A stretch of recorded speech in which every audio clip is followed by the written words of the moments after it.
Hello, everyone. I am your keeper for these preceding evenings. Uh, just making sure everything. Oh, we lost somebody, but we got him back. Yes, I'm your keeper for these preceding evenings. Hey, my name is Chris, and this is the Mythic Initiative. With that, I will hand it off to my cast and crew to introduce themselves, starting off with Eden. Oh, see. Hello, I almost forgot who that was. It's been so long. That's me, though. Hi, my name is C. I use they, them pronouns. You can find me making very trans, very gay art on the internet at Pi Sharp Art and slash or C Plays. I don't know, you figure it out, not me. Tonight I am playing Eden, the hex who uses they, he pronouns and is totally fine. I don't know what anyone is freaking out about. They're fine. Everything's fine. And I'm going to pass it over to my twin, Vin. Oh boy. Hey guys, I'm Vin. I've been VoxV8 on Twitter, and I'll be playing Heaven, the Chosen. And everything is completely fine. I don't know why anyone is worrying. And I'm gonna slide it over to CJ. Hi everyone, it's me, your favorite gay person on the internet. I'm CJ, Scholastic Dragon. I'm playing Vic, but you can read that on the thing. What maybe something you don't know about Vic, uh, is that they're gay. Yeah, there we go. Your favorite gay person online playing a gay person. Like what? Oh, wild. Um, Honestly, I'm gonna be real. It's been so long, and I barely slept, so I don't even know what I'm supposed to be saying. So fun. We're just gonna pass it to fucking Stamna, because that's easy. Yes, hi, hello, everybody. My name is Hamna. I use any and all pronouns. And today I will be playing Misfit, the summoned who uses he, they pronouns. And I guess if we're going on the fun fact train, Misfit's also gay. I know. Shocker. Nobody would have guessed it. And with that, I'm just going to pass it right back to our keeper. Yes, surprises that no one knew about before. With that, before we get into our story, the content warnings, in case you didn't see them, this AP contains fantasy violence, apocalypse, gore, blood, familial struggles, drug abuse, severe weather, romance, and references to sexual entanglements, monsters and monstrosities, and trauma. So those are CWs. You can type exclamation point CW to get to type that up and get those where you are in the chat. With that, Mythics, are we ready to get into this night? Reluctantly, we do.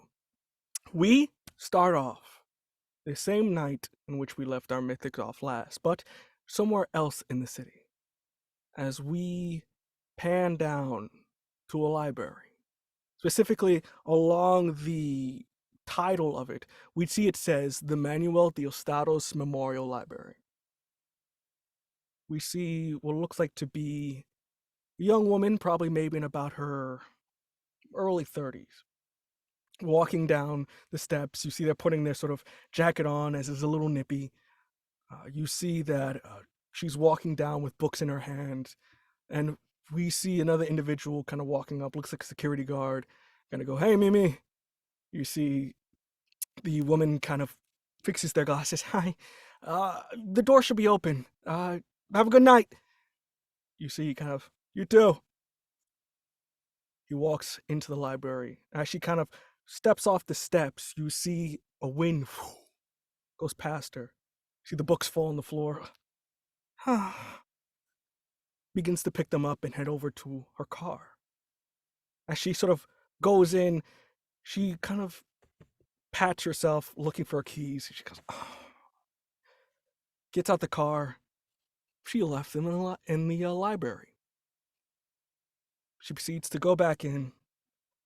And as we do, you see she walks in this very vast library that's it's got very dark academia vibes. It's kind of tomes and literature of various eras and sort of this lovely kind of Victorian-esque art to it. And as she sort of turns the corner, she heads over to the desk. It's dark in here. She pays no mind. She thinks they haven't turned on the lights yet.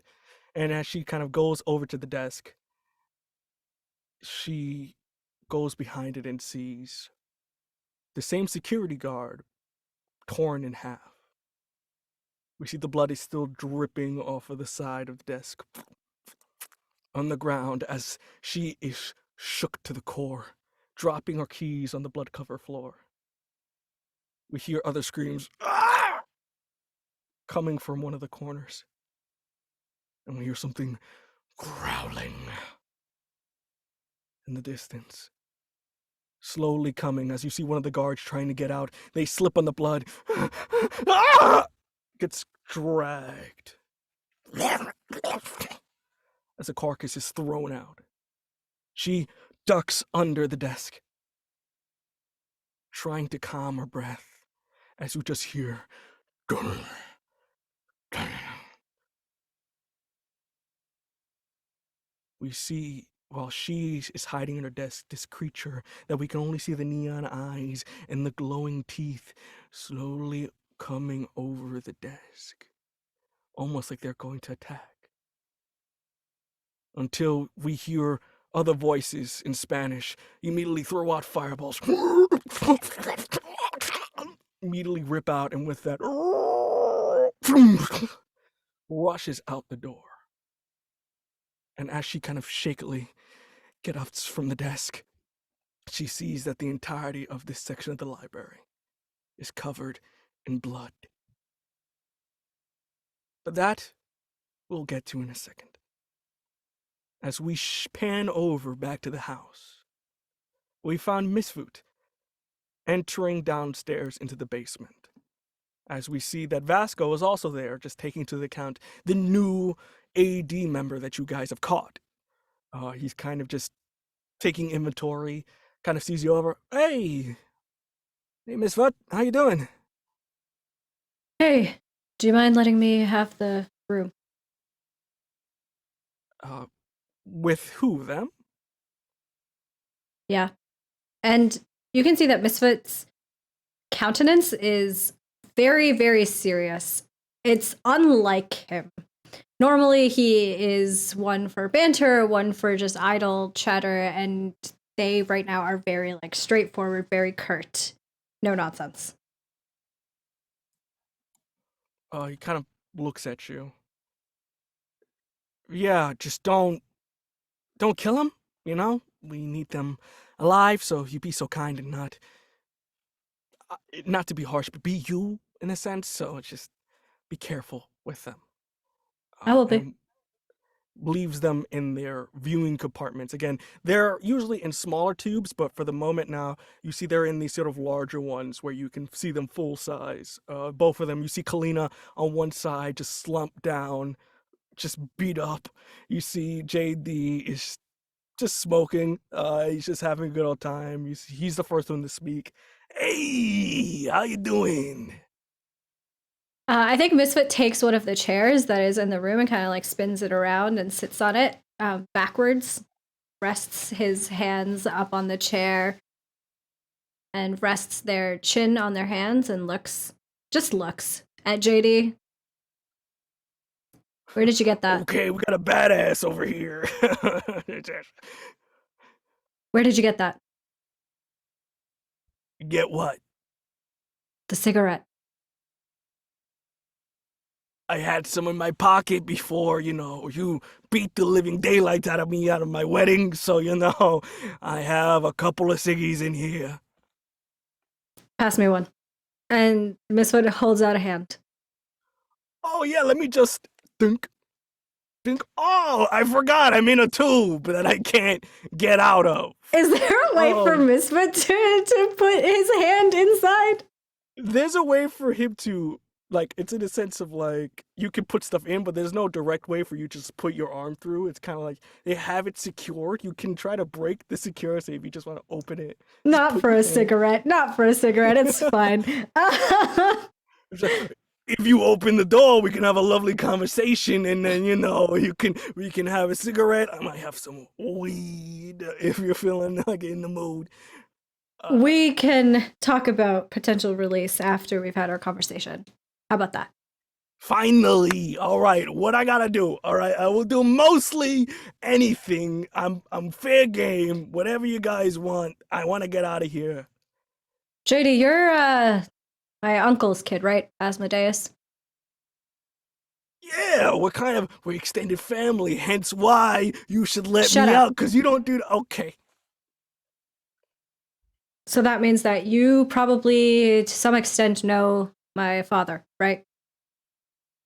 Everybody knows your dad. If nobody, your dad's like, he's like a superstar. You know, he's like, hey, you want to be like this guy in your life. He's like our, if he was a deity, he would be our deity. But we don't believe in that, so you know. So. Yeah, I'm well aware of all of that.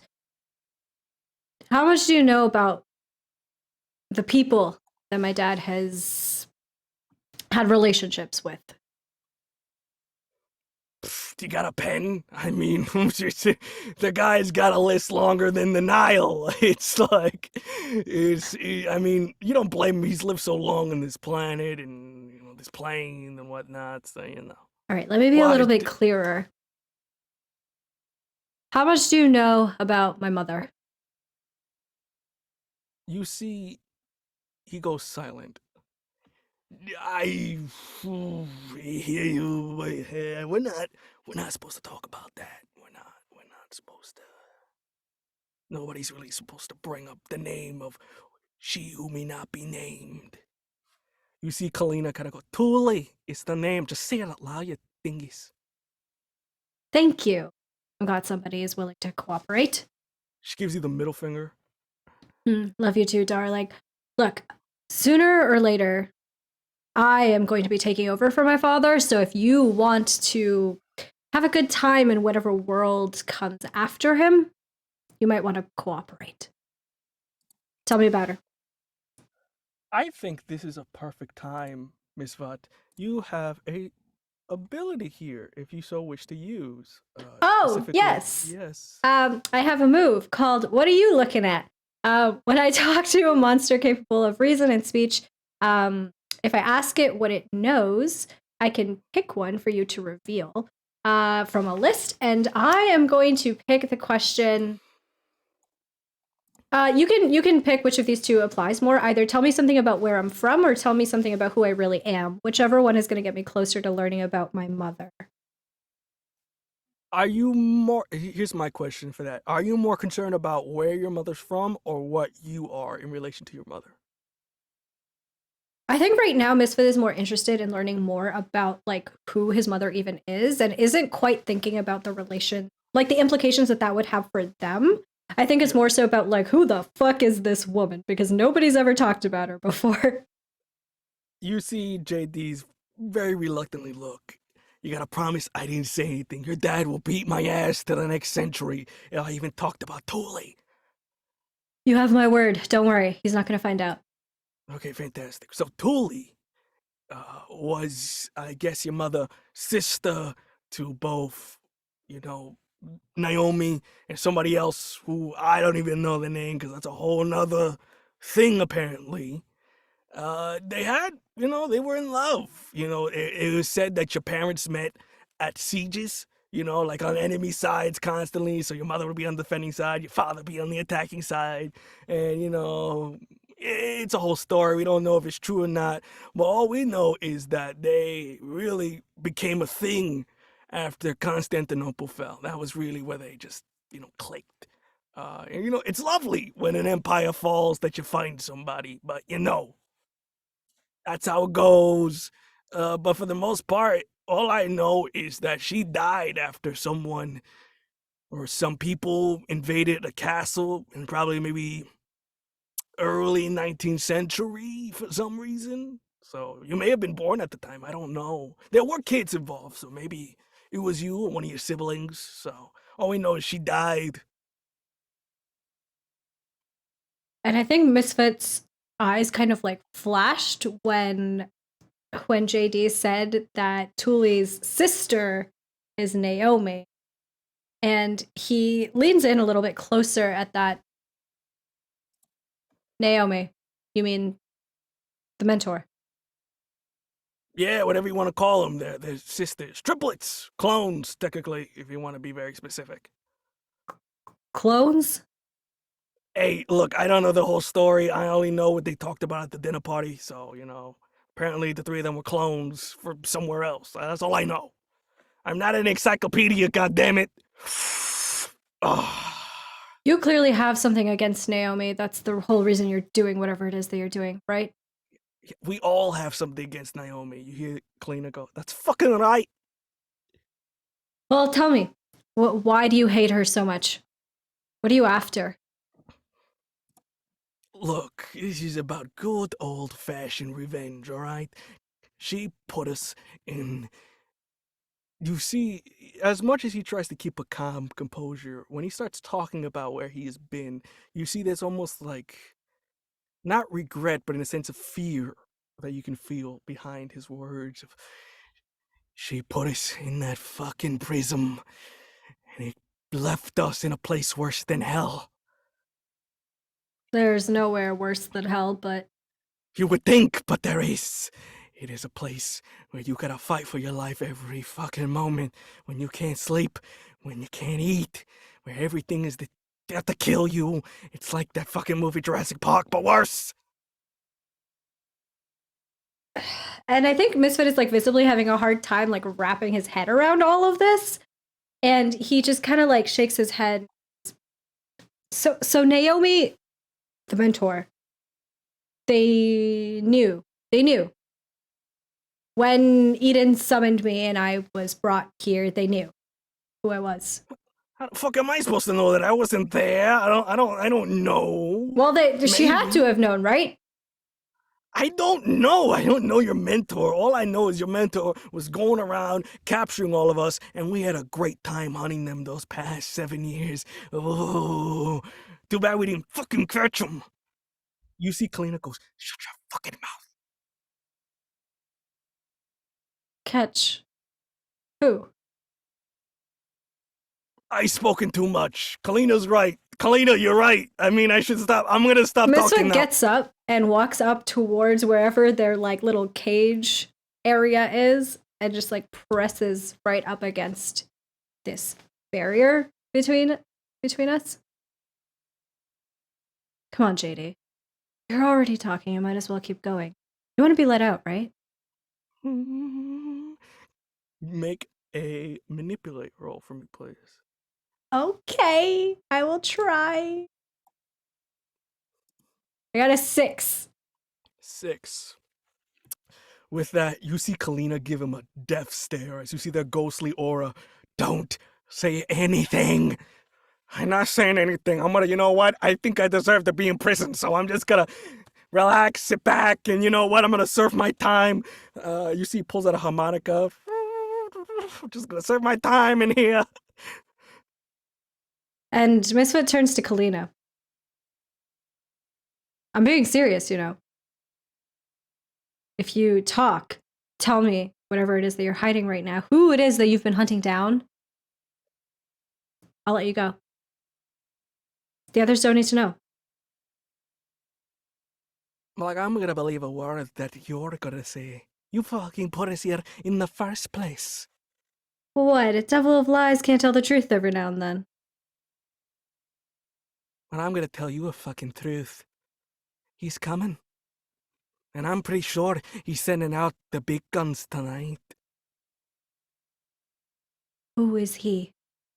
Tell me, Kalina.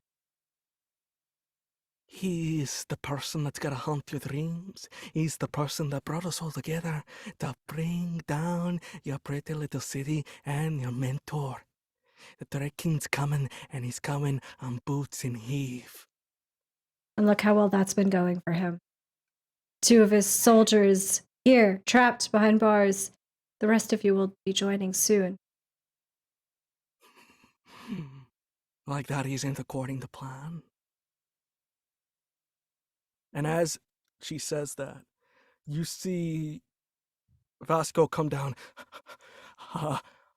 Misfit, you need to come upstairs quick. We got an emergency. What is it? I'm a little busy right now. It's Eden. They're gone into some sort of cardiac arrest. We need to deal with this upstairs. What? And immediately, Misfit like turns heel and runs up, like pushes Vasco out of the way and like runs up. I gotta call Vic. Do you know where she is? I have And no fucking idea. We cut over to Vic. Vic, you're kind of hovering over the lake right now. What are you doing in this instance? Yeah, I think Vic. I think Vic is floating above the lake, kind of like as high up as possible, just kind of like not necessarily trying to be subtle, but like definitely just trying not to touch the ground, kind of being alone with their thoughts. And I think they're drinking like an energy drink that they maybe like took from someone as they were like flying. Just kind of snatched it. And they're kind of finishing it up and then just kind of crushes it and just tosses it over their shoulder, kind of looking around. Fantastic. You toss it. There's somebody just walking in. Ah, what the hell? Don't even look. Looking, you are at the lake and you do see Frank. Currently, right now, you see Frank is doing that instance of if you're on a date and you're the person that's running it, you see he's like, okay, get the picnic set out, and then should I like this or like, oh, I didn't see you there, and he's just Oh like he's trying various poses on this like picnic. Should I feet out or? Who are they waiting for? Are they waiting for Misfit? Yes, you remember Misfit said wait for the lake, so he's just like he's got his nicest sort of striped t-shirt on, very clean jeans, hair gelled kind of back. You see he's very done up. He's got what looks like to be wine that he bought at the local like pharmacy or just the nearest bodega, just like that, just store-bought wine. And he's gonna like, we go get it, we go get it. Vic looks, nobody can see this other than I guess the metaphorical audience. Vic looks disgusted. And just kind of like floats perpendicular to Frank and then just kind of floats down, still not touching the ground, kind of lets this go on for about a minute. And about after the third like rehearsal, just what are you doing? Ah! Oh my god. You see he kind of turns around. Nothing. Yeah, Yeah, enjoying the lake. This is what you were doing the very classic. Oh, didn't see you there. Didn't you? You did it about 4 times. No, okay, fine. Really, Yes. for Misfit? All of this for the Devil of Lies? I haven't. Dating out here is rough when you're a werewolf, okay? The minute you say, hey, I don't want to freak you out, but every full moon, you gotta have to lock me in the basement with these specific chains, doesn't turn into a kink thing. It's very much that this guy's weird, and it's very hard to date people out here, okay? Well, could it be a kink thing? It's not a kink thing. I'm not even like, I don't even know where I am when I'm in werewolf mode, let alone be a kink thing, okay? I don't think you understand what you're doing. Okay. All right. I think Vic just kind of like at this point touches the ground and sits down. It starts opening up like the picnic. You know, they're gonna be here any moment. No, they're not. Yeah, they're not. Just leave it in the bag. Don't even bring out the glasses. Why not? He's got it in a brown bag, just pops it open with his arm. Pass me some of that.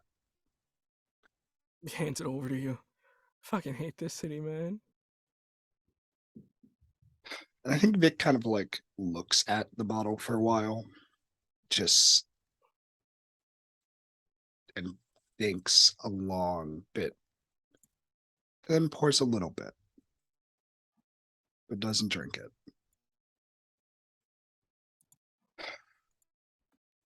So, hard to date as a monster. Vic is awful at small talk. Oh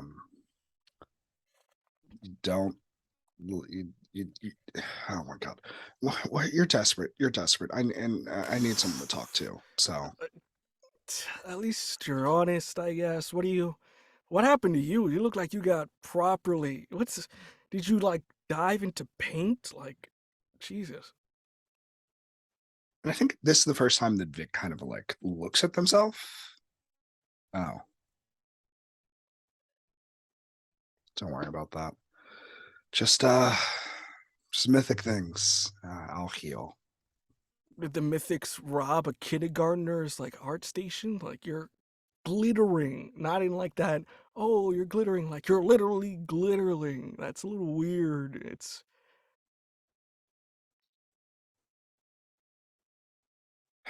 I well, I found out, looks at watch, about 15 minutes ago that I can fly.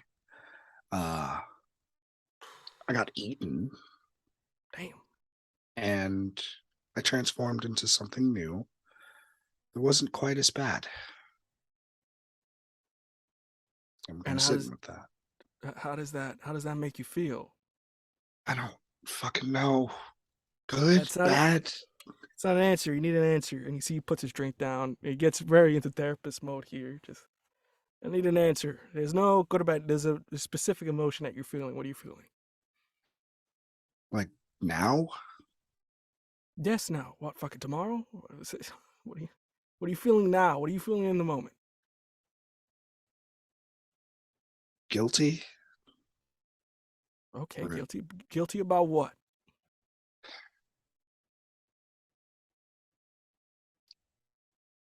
that I feel relief.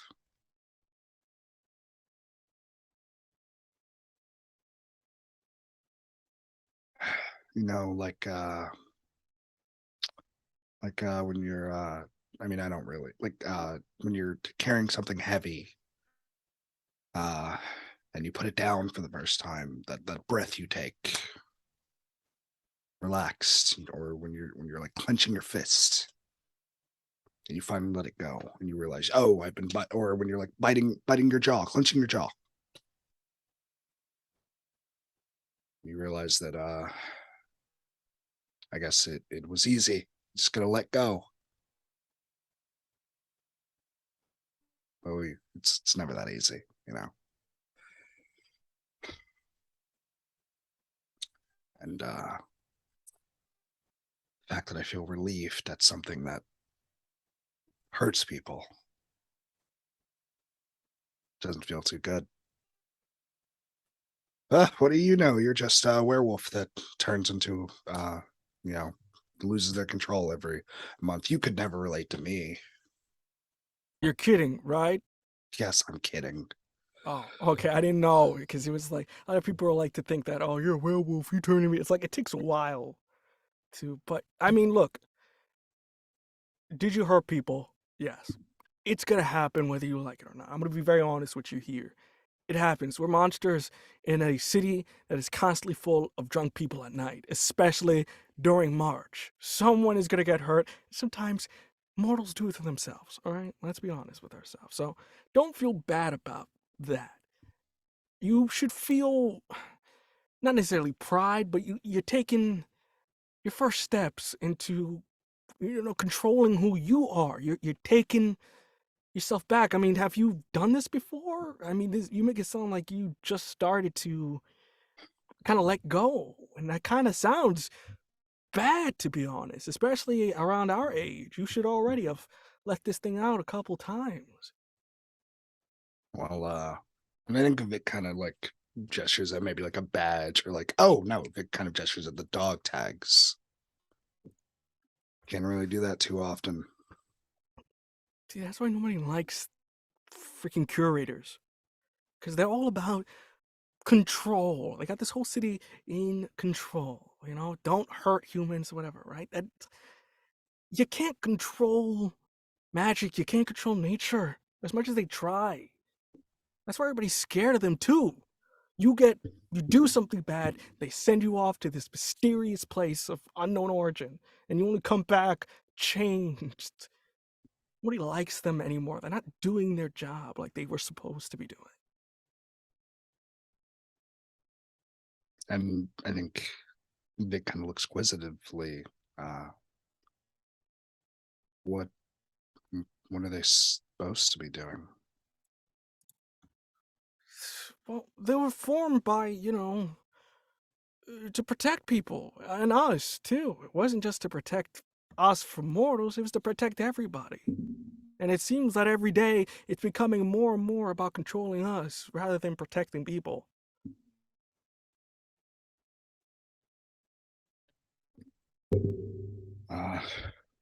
What would if you were a super magician for a day, what would you make what would they do? What would you make them do? What's your Like ideal version of the agency? just be a part of the community, just don't act like a bunch of policias over here. Just understand who we are, understand our culture, understand what it means to be a part of this city. And then from there, you know how to protect it, you know how to be respectful, you know how to live with people rather than just put them in boxes, I understand why they're around. There are very dangerous things out there that even we, as the community here, can't control, and we need help. But there's a line you gotta draw. And if you guys keep going on, there's gonna be war on these streets, and it's not gonna be pretty.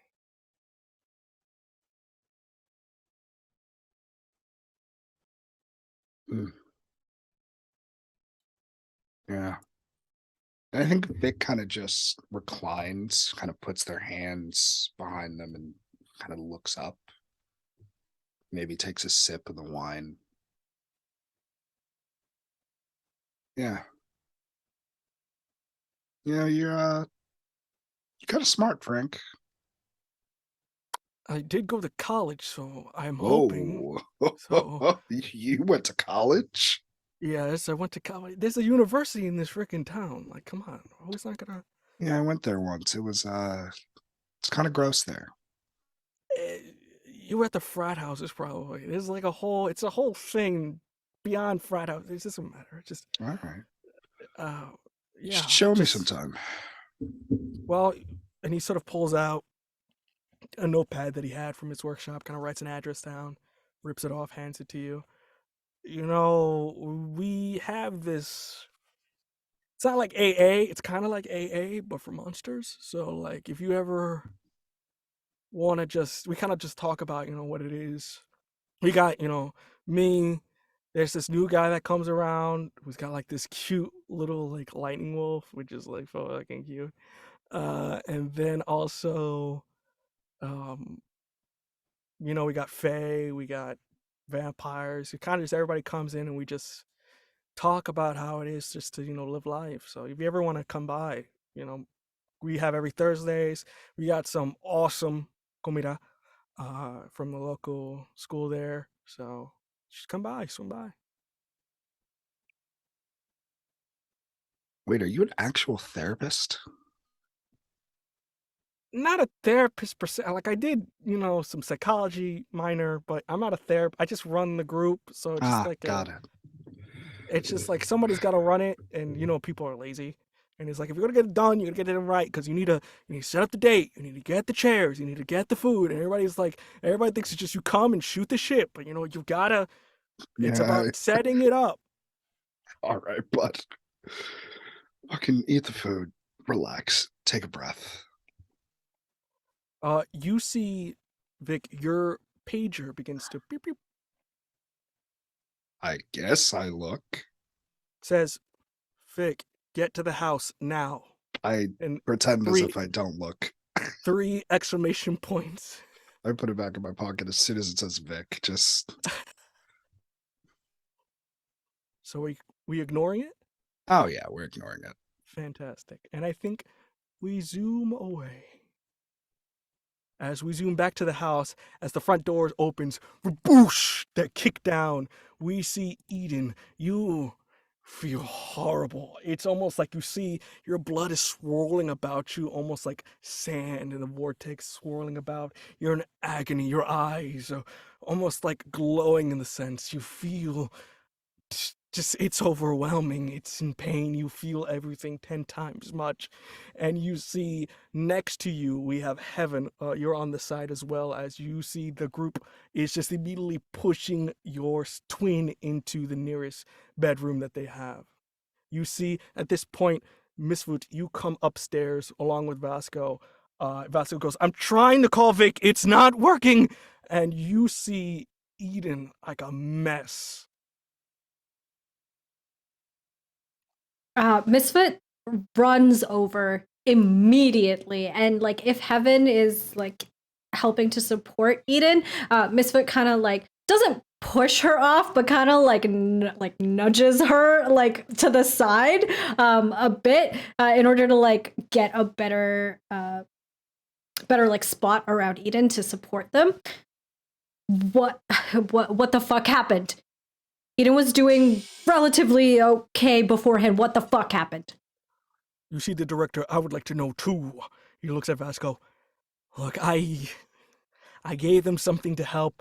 They were taking unregistered drugs, so I did a modification of it so they can only take one during a day. It looks like they took more than one! And he kind of just slaps across the face.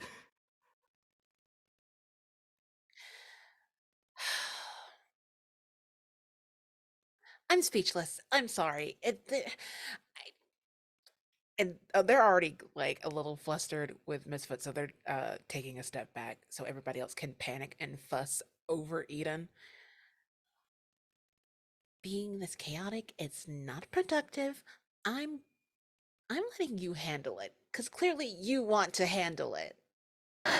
Well, clearly you are not going to, and Excuse me.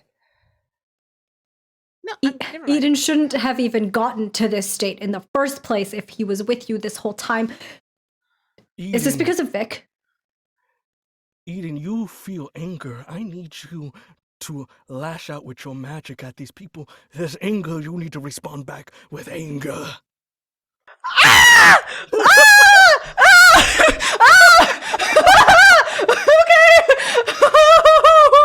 How do I do that? I guess this is if you were using your magic, so plus you're weird. So we're using your Godspeed. Well, that was 9. So fantastic. That's yeah, and I have bad luck charm. And I have the move Burn Everything, which means that when I use magic to inflict harm, I can choose to inflict 3 harm area magic obvious. Okay, fantastic. So with So just everybody in the room. Yes, radius. So the whole room. Explain to me how you lash out against this anger that's requiring your attention. Eden's head is like rolled backward, I think, and they're just kind of like wriggling a little bit, like they're being moved by a current that nobody else is swimming in, like going back and forth. And as Heaven and Misfit are starting to like bicker at each other, they're like, don't fucking touch me! And poof, poof!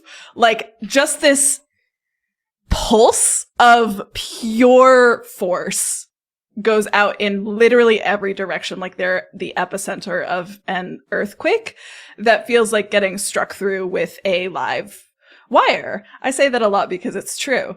And it's just like 3, good old 3 harm in the whole area. Everyone takes it. Yes, so 3 harm to my 2 hunters here, and with that, you guys get whoosh, pushed back into the nearby wall. Yes.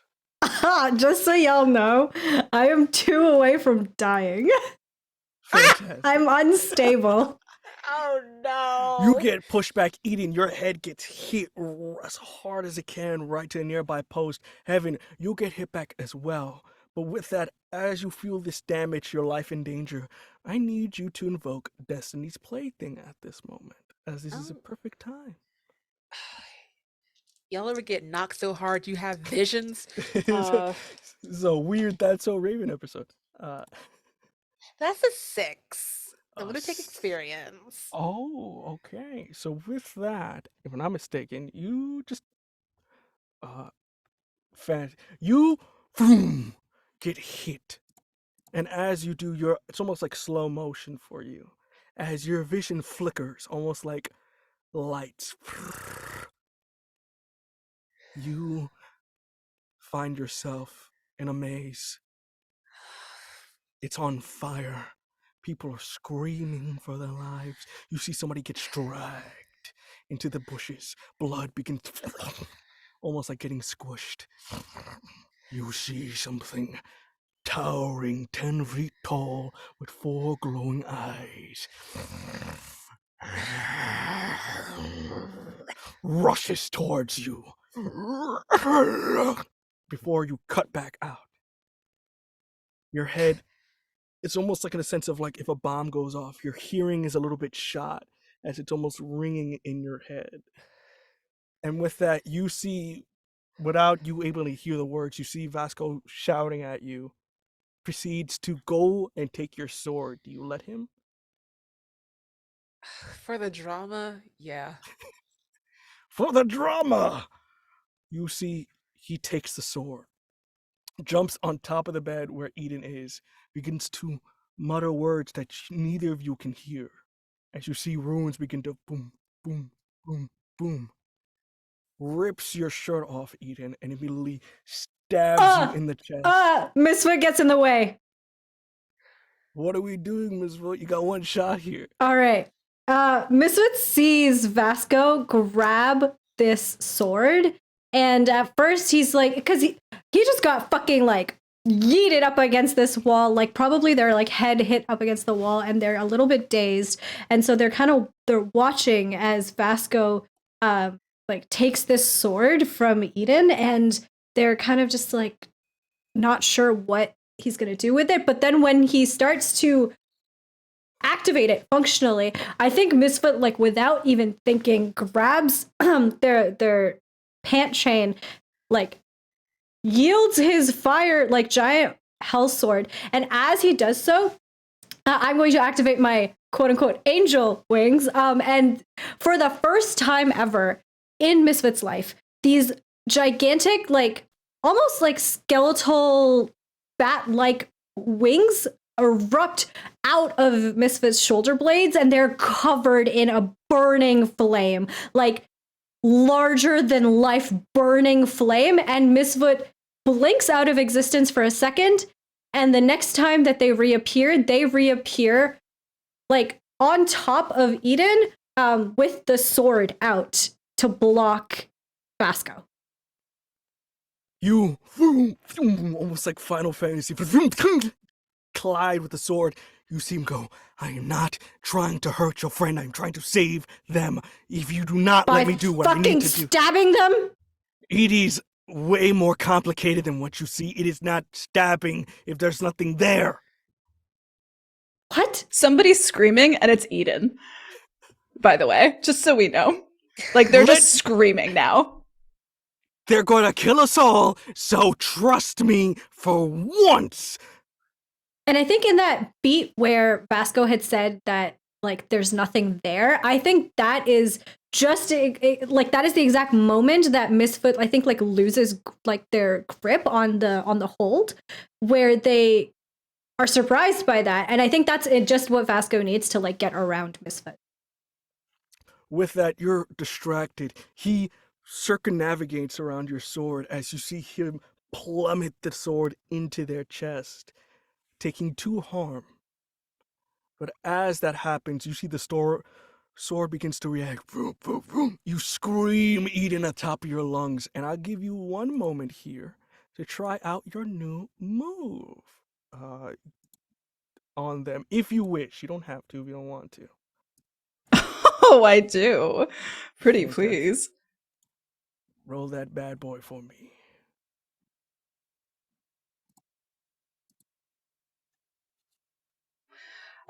Here is the day where we're all rolling 6s. Another 6. Don't worry, it's 4 XP. Does any... Let me just double check. Anything happens? Nothing happens unless 6, right? Yeah, okay.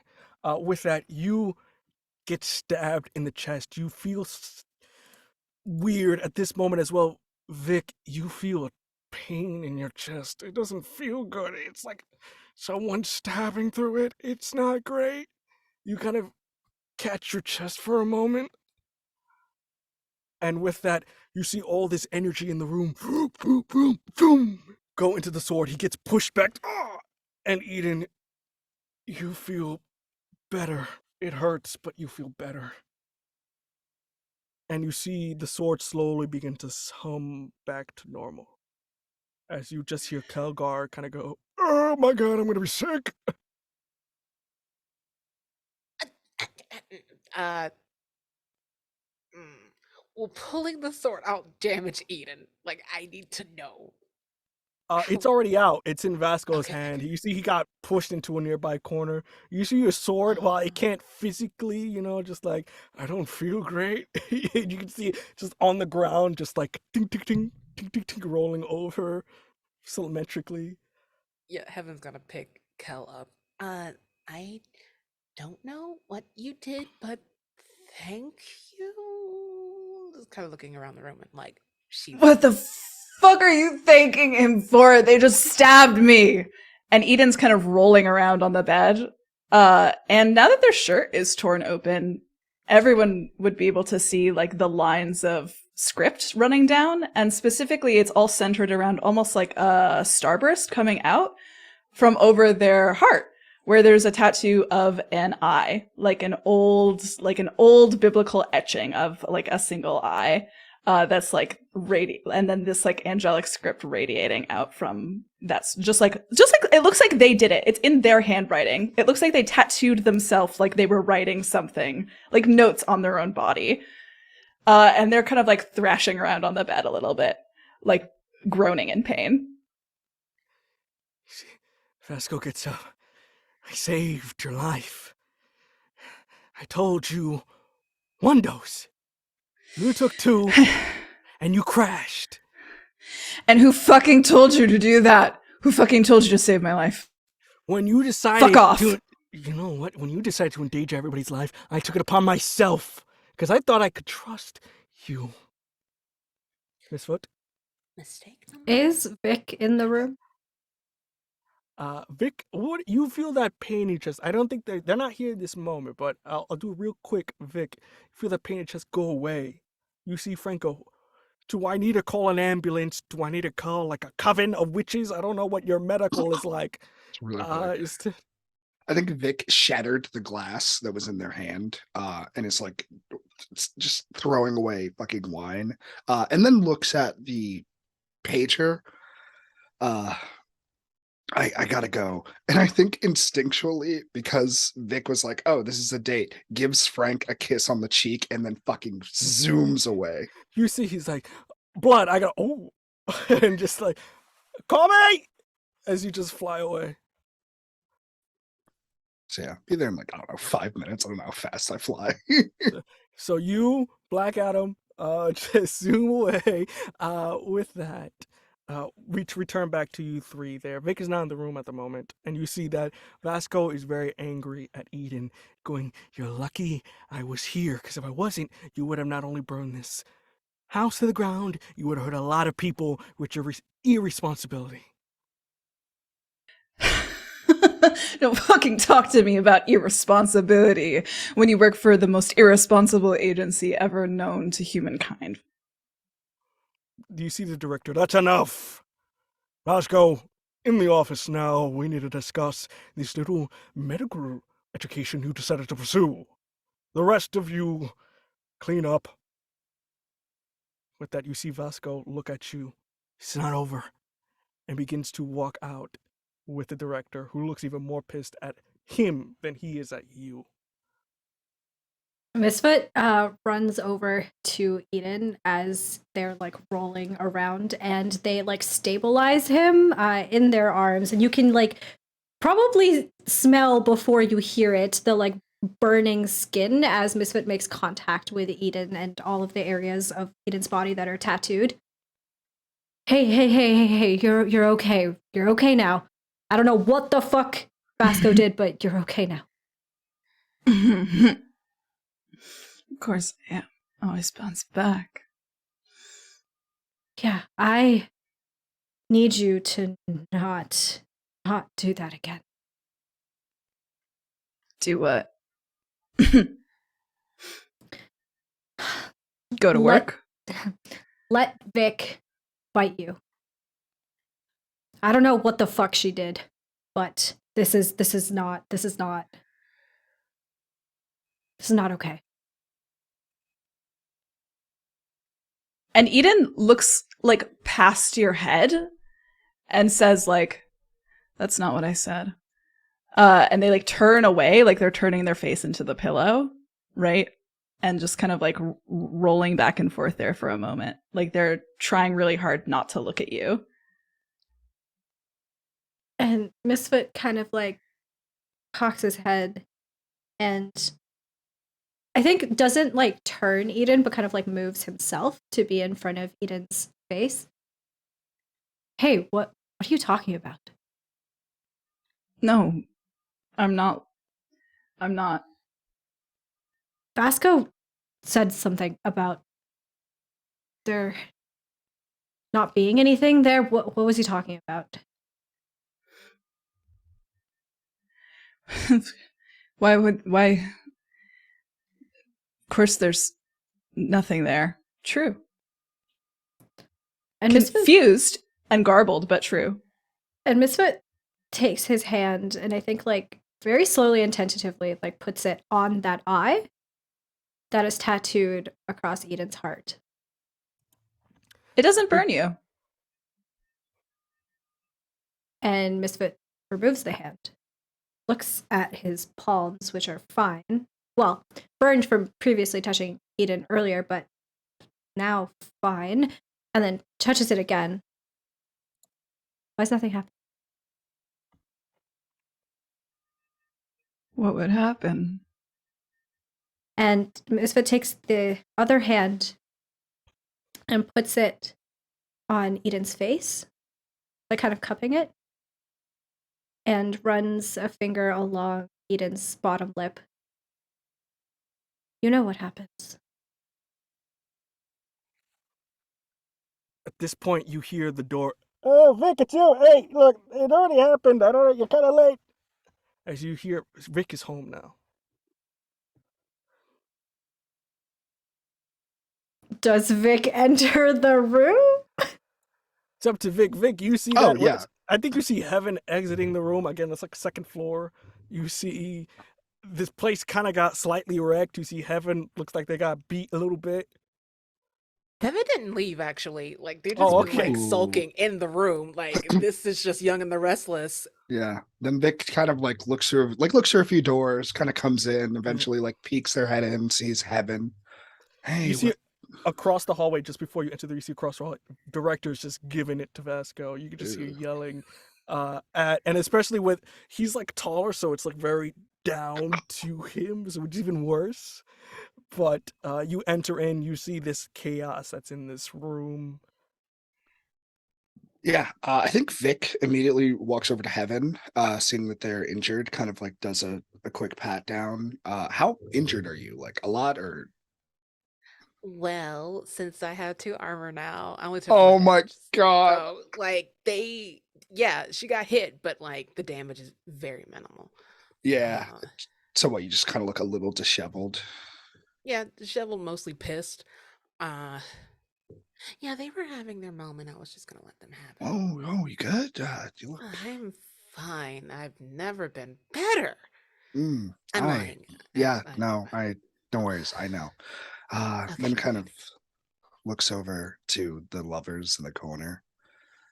Oh, you can see, by the way, Misfit's wings are still out, and their sword is, I think they like put it down like carelessly on the floor next to the bed. There's just an agent just with a fire hydrant, just like, I don't know if I need a. no, it's fine. Okay. Kind of walks out. You look like hell, Eden. What's up? Fuck you too, Vic. Which Oh, is maybe like the first kind of cognizant thing that they've said since Vasco left. Okay, you're alive. Great. And you have wings. I was gone for like an hour. What happened? Misfit turns around when Vic enters the when Vic first says something and it's clear that Vic is in the room. Misfit turns around, and the fire that is on their wings is nothing compared to the fire in their eyes when they see Vic. And when you say that to him, he says he doesn't actually even say anything. He gets up, away from Eden's side, grabs the sword as he's walking towards Vic, and pushes Vic up against the wall. What the fuck did you do to Eden? Whoa. Dog's got teeth. What's going on? What do you mean? I am not in the mood. Eden almost fucking died. What did you do to him? Oh. And I think Vic looks past you, looking at Eden, kind of scanning. What do you mean Eden almost died? There was something wrong. I've never seen Eden like that before. They were in pain and they lost control of their magic. And I know that happens a lot, but not like this. So what? And I think Misfit takes the tip of the sword and presses it up against Vic's chest. So What the fuck did you do to him? And I think as you say, as you describe what happens, Vic's eyes just kind of stare at Eden. And eventually Vic just stares at Eden and then kind of moves your sword away and walks towards Eden. And you can see that Vic kind of starts to crouch on the ground and kind of just is kind of looking, not diagnostically, but kind of just that's the only word that came to my mind. And kind of touches the chest. Whoa. Is that hunger, bud?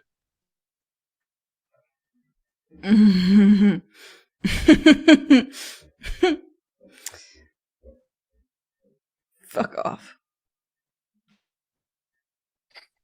Fuck. Vasco enters the room. Director walking past. Anything you want to say, Heaven? Because I saw you. Anything you want to say before Vasco comes in here? No. No, go ahead. Okay. Vasco kind of comes in. All right.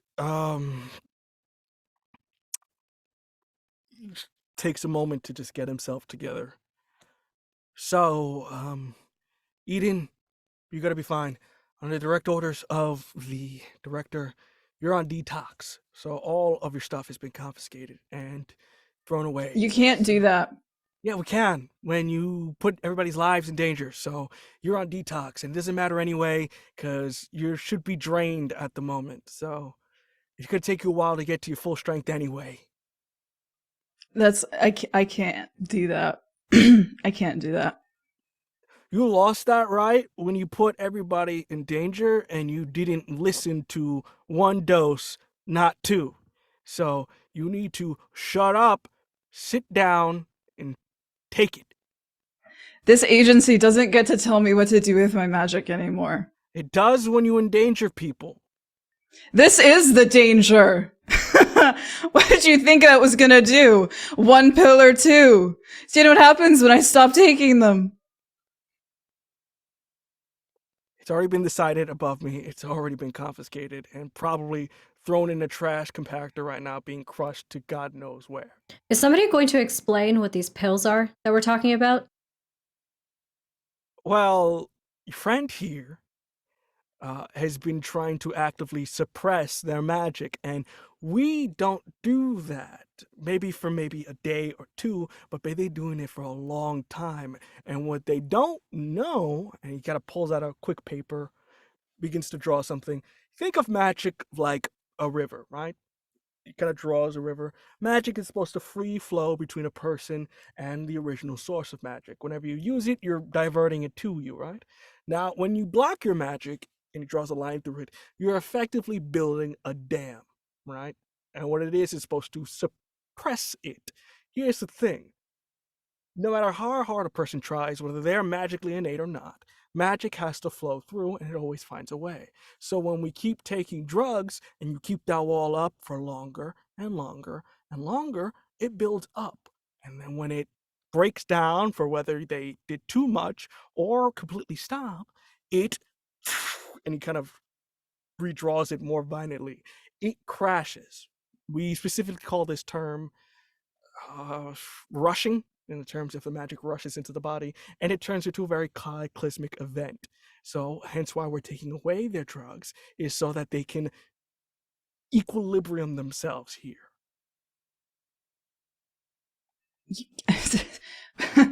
It's not, or it's not. That's not what I said. And it's like it's like they're still trying to talk to somebody else. It's not what I said.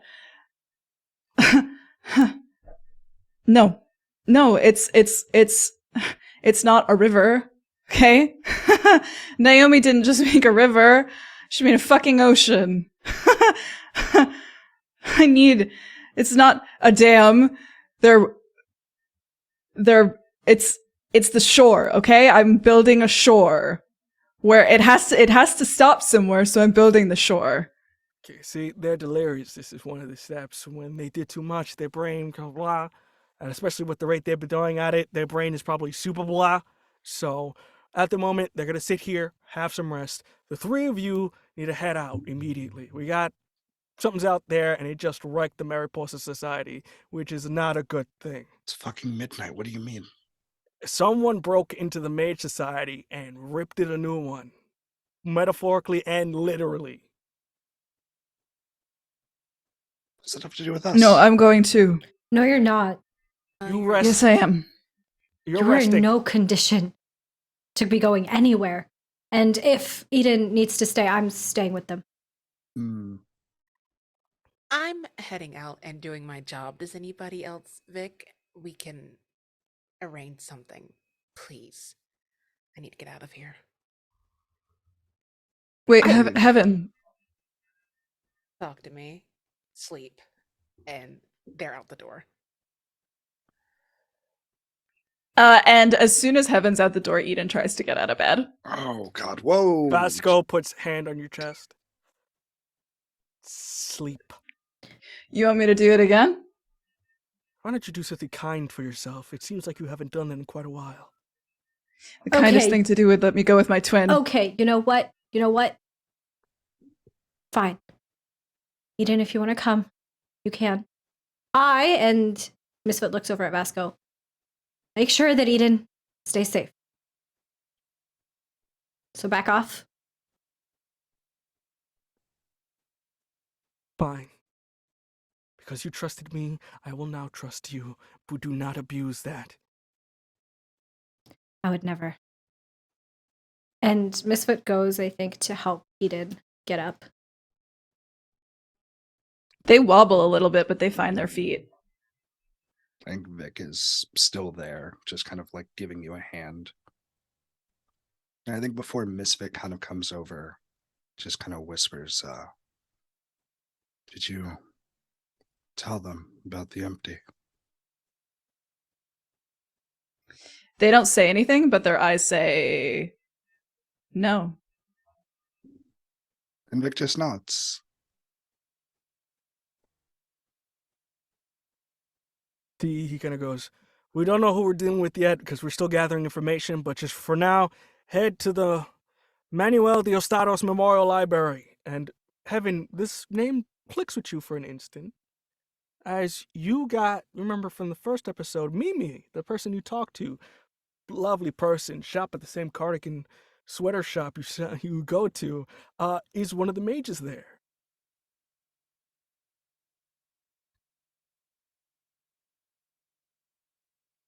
And of course, her speed quickens as soon as it connects, and as if there weren't enough things to worry about.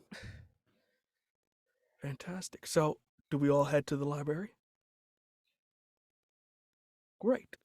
With that, you guys get in your car, go to the library. Eden, due to the circumstances and everything that's happened, for this session, for the rest of it till the end, you will put a -2 to all of your weird rolls for the entirety of the session. As you have been literally drained of everything. Yeah, no, cool. Yeah, no, cool. Cool. Sounds good to me. Consequences! Fantastic.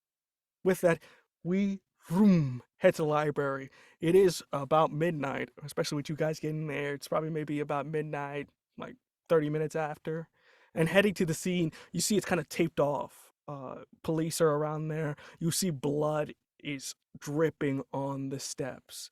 And you see also what looks like to be a smear stain, as you see somebody was like dragged at a super fast speed against the steps and then left in the corner. As you see the doors of this place smashed open, scattered across the ground with glass everywhere.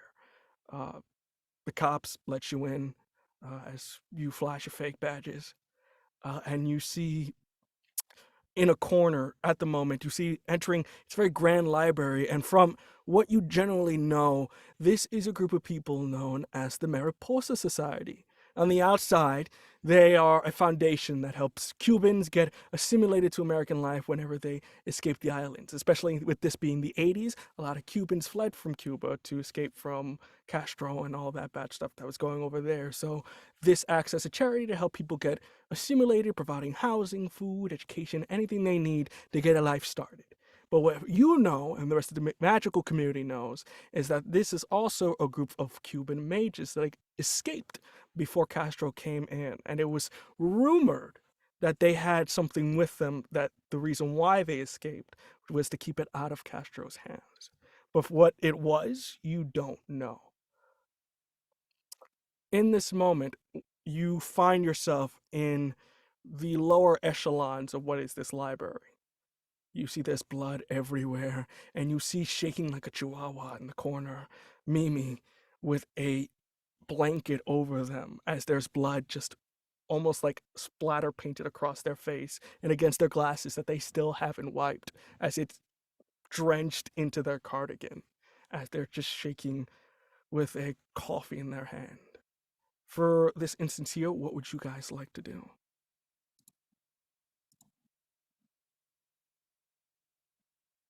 You're muted. Am I? There we go. Okay, maybe I was just talking too soft. Anyway, Mimi, what Heaven beelines for Mimi. Before he even like tries to ask questions, he cleans the blood off of her glasses. Probably has like some kind of handkerchief or an ascot or something, and cloth, and just uh cleans it up really nice and just offers the glasses back to her. You even going for them, you see they kind of retract. I let you take the glasses and then put it back on very shakingly. Thank you, thank you, Heaven. What? Why? Why are you still here? Um, um, I'm, I'm scared to go outside. That I understand. Do you mind answering some questions? I don't want to bother you, but anything will help. It was so bad. It was so very bad. It was. You see, it's just almost incoherent, and you see someone from around the corner that's answering the police walk towards you. You see a man, Cuban in his late 60s, very sort of gray white hair, cane on his side, in a full white llavadera, which is a very traditional Cuban shirt, kind of coming over, walks towards you. Hello, I am Jajo. I am the one who runs the society. I can help answer your questions. I do not think Meme is in the right state of mind to relive to the events. I can answer any questions that you deem fit to ask, especially with me being acknowledgeable of what you do for a living, as he kind of says under his breath. Thank you so much. Above game, would this be an investigative Yes, mystery if roll? anybody Okay. wants to roll an investigative mystery roll, this would be a perfect time to do it. Okay, that is a 10. Fantastic. 10. Anybody else? 7. Mm-hmm. 5. Mm-hmm. Not a 5. 8, technically. Okay. So, So that's one for you, Eden. That's one for you, Misfoot, and for you, Heaven, that is two. So with that, Heaven, I'll start you off. What two questions you want to get answered here? Um, what can it do and where did it go? Kind of asking those questions. Before I get to you, let me do my before we get into our conversation because you get that answer to your conversation there. My other two, what are your questions here? I was going to ask, what is being concealed here? All right, and then Eden, what about you? If I may be a little bastard, because Eden is like this, I would like to ask what is being concealed here, but Eden is specifically watching Heaven and Mimi. And the fact that Heaven was so very gentle and so very kind with Mimi and so concerned with Mimi, where there was so much coldness and anger and bitterness in that room not 20 minutes ago. So I would actually like to ask what is being concealed here with Heaven, if Vin would be so kind. Let's start off with that one there, Vin. What is being concealed here in this scenario between you and Mimi? Um, I love that, by the way, first of all. Second, I think Heaven needed someone to care for. When that all that bullshit just happened a couple of minutes ago, Misfoot was the one to beeline for Eden. They didn't want to interrupt that. Was kind of a little upset that they weren't able to like help their sibling at all. So, someone passive aggressively, if you're not going to get my care, somebody else will, essentially. So that's why they were being extra tender with Mimi. That is what you really need. Delicious. And then, Misfits, what was your question again? Same one, but for the actual mystery. What is being concealed here?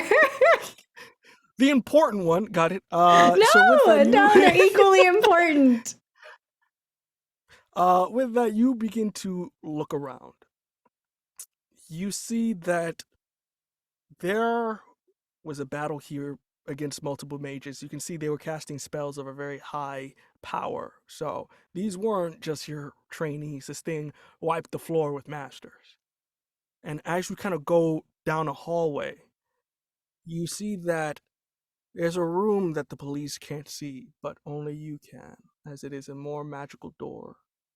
Is it only me, or is it like us as a group can see? At the moment, it's for you. You don't know if anybody else sees it. You see that it's got specifically runes on it of a varying degree. Okay.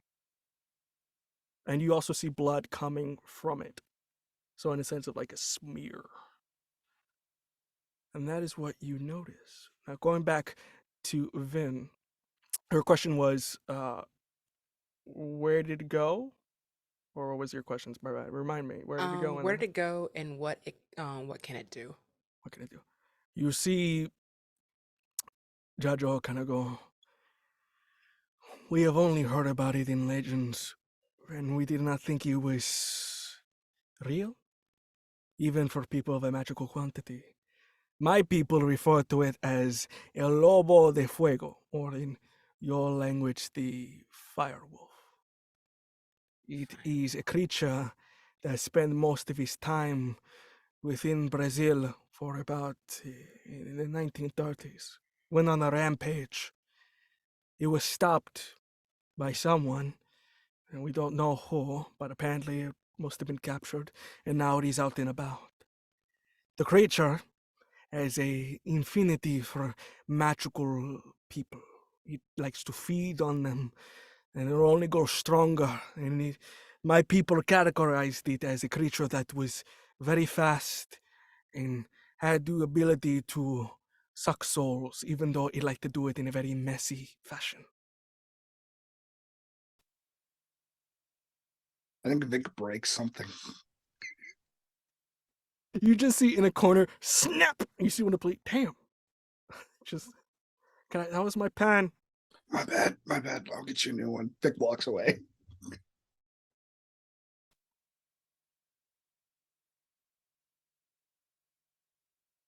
Like, muted. just ignoring all of that just happened.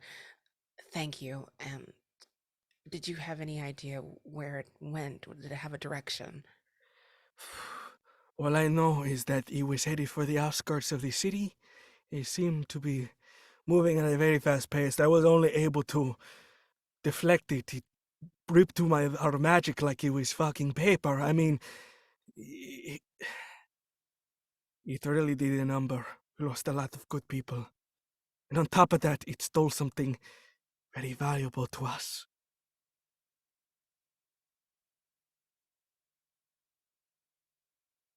Lost here. I don't know if I can. There's not much we can do to help, but if any information our archives are at your disposal and you get on your radios, you hear Vasco. I need you all to report to the house now. Thank you for your time. Anytime. See Mimi go, bye. Bye, Heaven. Bye, Mimi.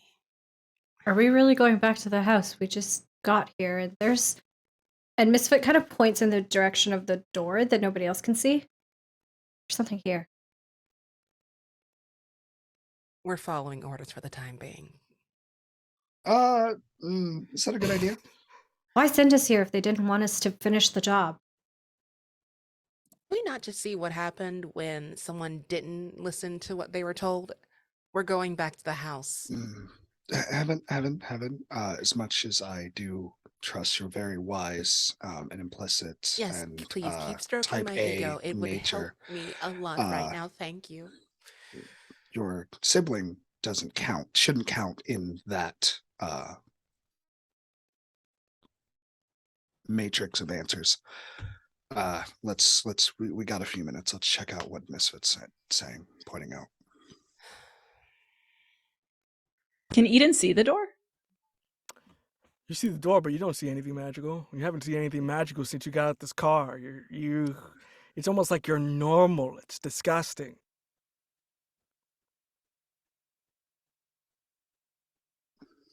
And I think when the person mentioned that this thing likes to feed on magical energy, I think instinctively Misfit went for Eden's hand or their wrist or something, just to hold it kind of protectively. Okay, well, if we have a few minutes, let's go check it out. Okay. And Misfit will lead everybody to the door with the runes. Does anyone other than Eden see the door with the runes? I will say, yeah. I think Kelkra has to point it out to you, Heaven, but it's right there. It's right there. You don't see it? Thank you for the door. I missed it completely. Yeah, I can point to it if you want me to. I can just, No, you pling. don't have to do it. You've done enough tonight. I really appreciate you and everyone working so hard together. I'm here if you need anything. I can't give hugs, but I can squeeze you to simulate a hug if you need one. That sounds god awful. Okay. They're stomping along. You can just push the door. And you kind of put it. You see that the runes that have locked it have been scratched, so it just opens up, and you see the blood is very thick here. You see there's still organs dripping from the wall down as they got. It's like in the movies, the hallway fight scene. These guys never stood a chance. Oh. They got wiped. And kind of coming out of the end of it, you see what looks like to be various fauna all around, and moonlight hitting what looks like to be a stone tablet that's in the middle. But there's something missing, as it looks like it's supposed to be presenting something, but it's been stolen. You see a voice from behind. So you found the room? You could have just asked. It's very simple. You could have told us. We are not usually very willing to share secrets, but in this instance I find that I have to.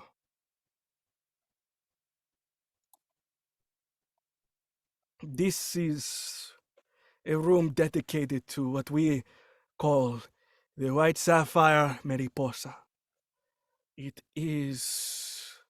If you do not know about our history as Cubans, when we won our independence, it was said that secret messages were written and delivered via mariposas, a flower.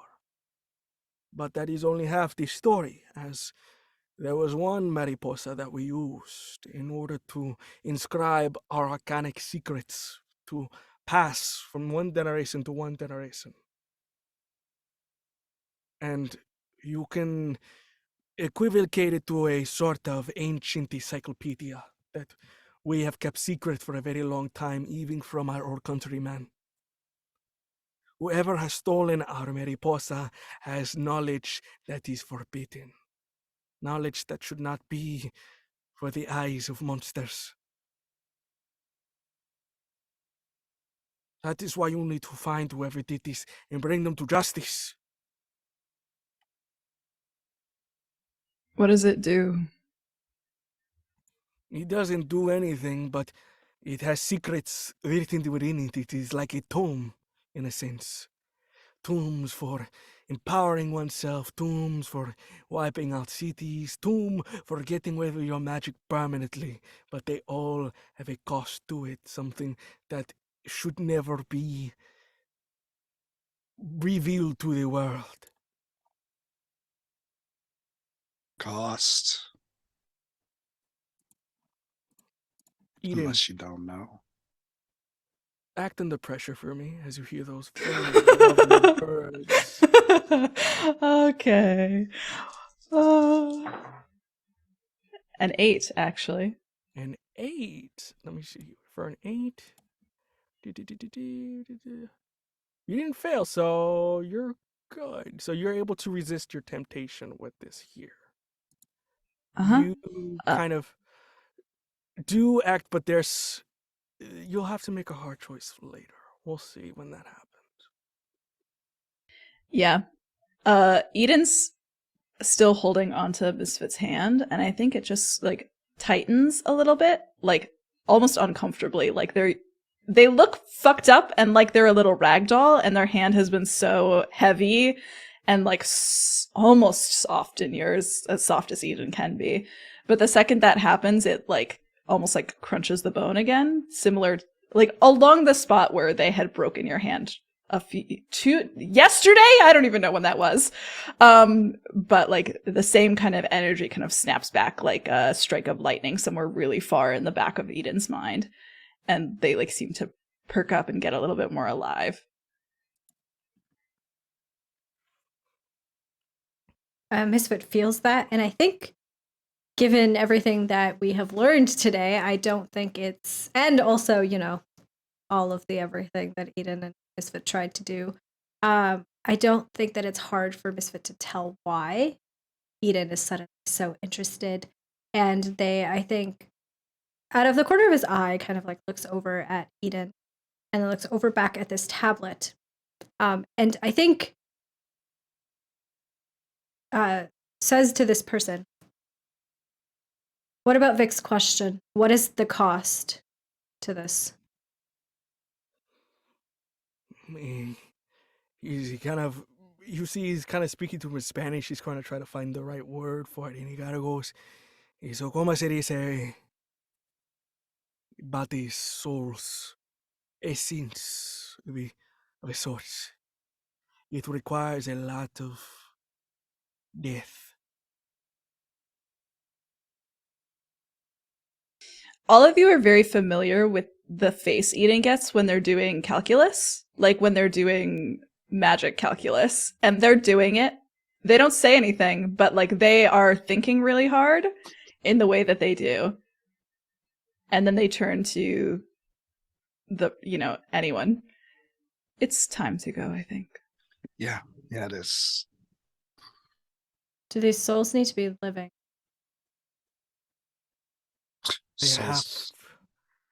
They have to be ripped out in the most violent of ways. Brutal is the only way to have the agony needed to prepare such power. And I think Misfit, an idea flashes across their face. and they almost smile a little bit. Thank you for all of your help. You heard Eden. Let's go. You look very much like your mother. Sorry, what did you just say? Nope, time to go. Yes, He we're leaving. We agreed on what Eden said. We're going. teleports away.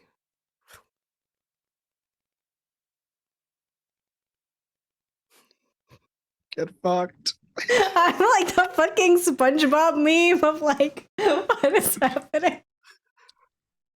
Why does everybody know but me? Why does everyone know but me? Yeah. I mean, there's 3 of them, so like they might not be talking about you. Could get it mixed up, yeah. Yeah. Oh, I'm sorry, it's just so many. No, They're fucking no. clones, I guess. So like, I don't know. With that, head over to the house. Boom. You see this place is on high alert. They seem to be more vehicles here than were before. You don't know if this is because of something happening or because of Eden's little incident, but there seems to be more security guards as you see Dell kind of waves at you guys to kind of come through. With that, gives you a report. Hey, we caught him. Fuck do you mean you caught? Sorry, what? They came to the house. I mean, no, it was weird. We caught him and 2 other Fays. They're downstairs right now. We're prepping them. No, hold on. What do you mean, no? They're not just giving themselves up. Somebody go check the basement. Go check on Vic JD and leaves. Kalina. Vic goes downstairs to talk to them. Fantastic. Anybody else going downstairs, or we just all spreading out? Eden will go. All right, downstairs. I think I was about to say Vic. I think Misfit actually, if it's okay with you, Vin, as everybody kind of rushes to go, I think Misfit actually like gently like tugs at Heaven's sleeve to pull her back and hold her back. Muted. What do you want? For once, I just want to talk. And it's about something we both love. Fine.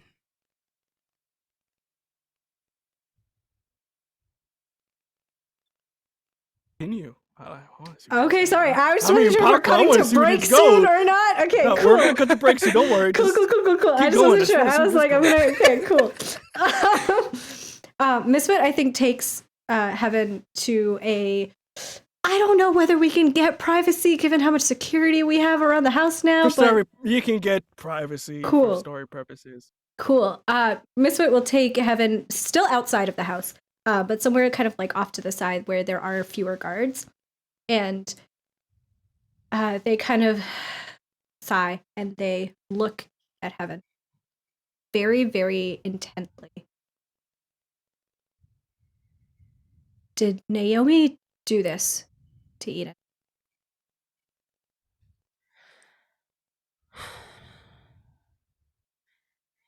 If we want to be technical, and I'm gonna ask this above game, did Naomi initiate the whatever ceremony or challenge they had, like when they were kids? In terms of what, bringing Misfit in, or just between you two? Between us two. It wasn't necessarily it was kind of like suggested. It was still up to you guys, so it wasn't very forceful. But they like the idea of someone's got to wield this thing, and Okay. No, it was a choice that we made. Earlier, Eden said something about Naomi doing this to them. She was strenuous to all of us, trying to forge soldiers to be the best. I think that was a bit melodramatic on Eden, since you've seen them. They are nothing but melodrama. I've seen Eden, but Do you know why I can't go back home? No, please remind me. It's not a reminder because I never told you. Eden is the reason that I can't go back home, and not because I refuse to leave Eden or some bullshit like that. No, Eden literally ate my connection to hell. And that happened because he was distressed. It helped when we were kids in getting rid of his magic. Whatever Naomi did, I don't think Eden's being dramatic about it. And let's just leave it at agree to disagree. Is there anything else you need to pull me aside for? Are we going inside and actually doing our jobs?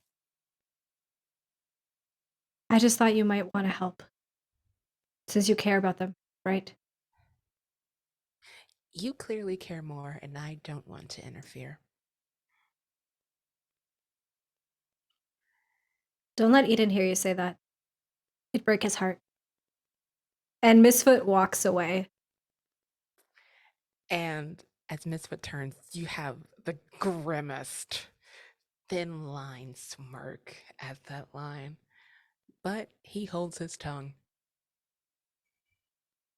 We walk down and everybody goes down to the basement. Now we can take a break. So we'll be right back. We'll take a break right here. This is a saucy spot to stop in. So we'll be on a break and we'll be right back.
Hello, everyone. We're back to this episode here. With that, we immediately jump back into the action as everybody begins to make their way downstairs. You see at the moment there are 3 individuals in front of you, each of them in specific chains or sort of like in a sense of handcuffs that have been augmented for magical creatures to sort of depower them. And with that, we see 3 people here.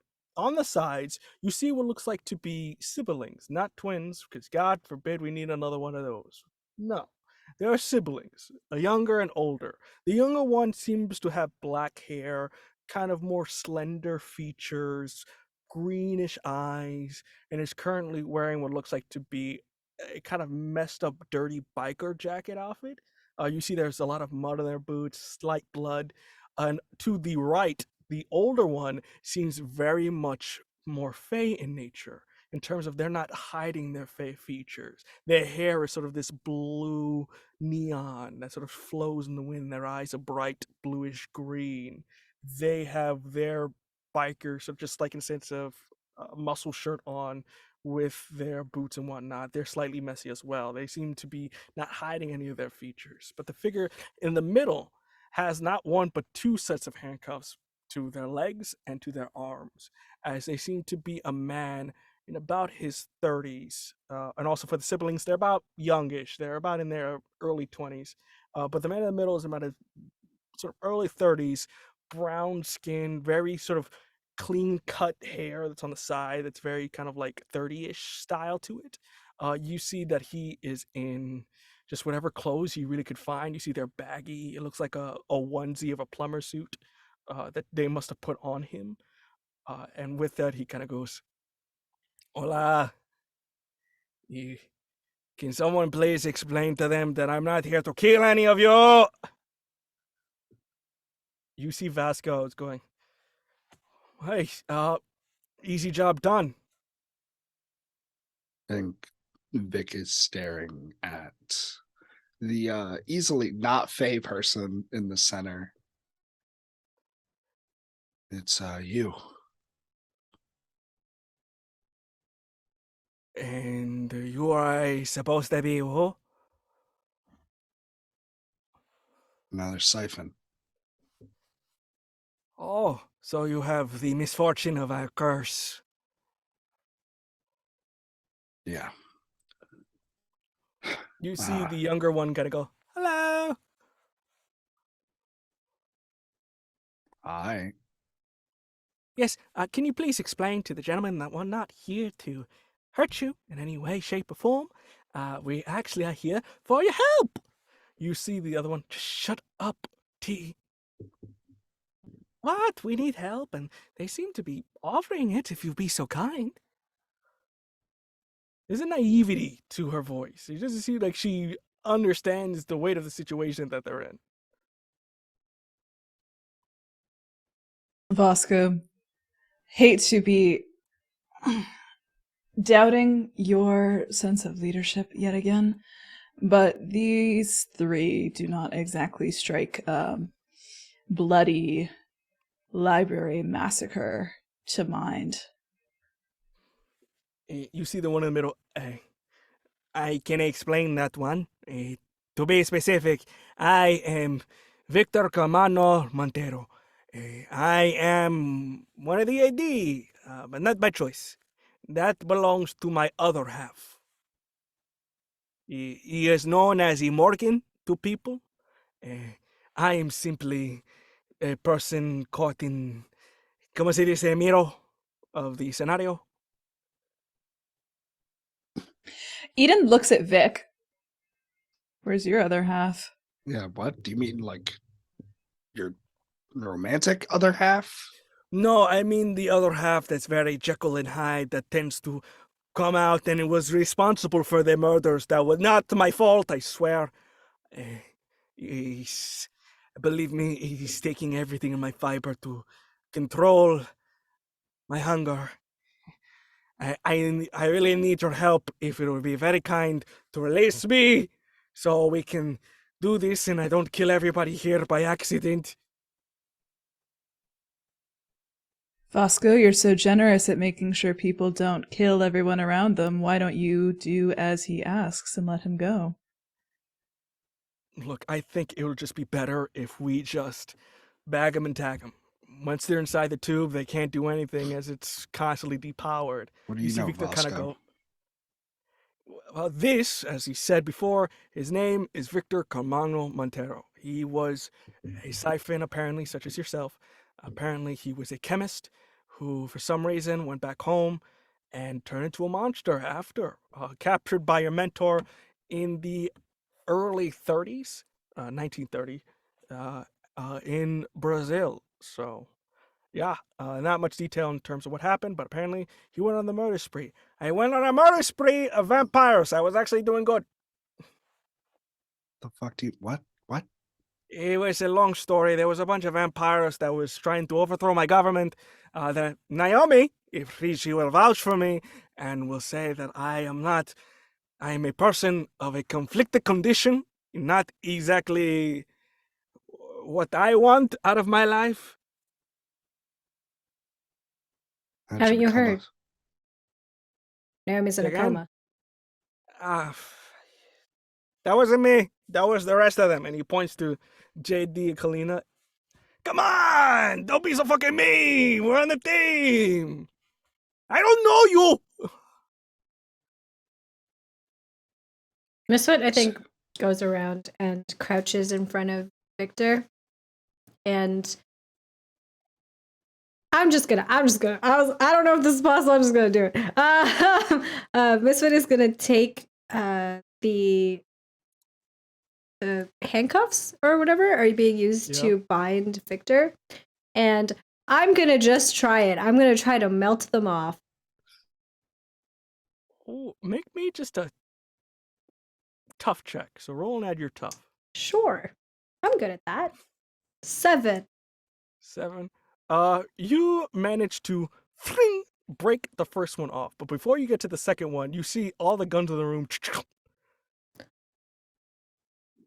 Do you mind not releasing the bloodthirsty guy in the room full of people? He doesn't seem bloodthirsty right now, and if I may remind you, Vic's here.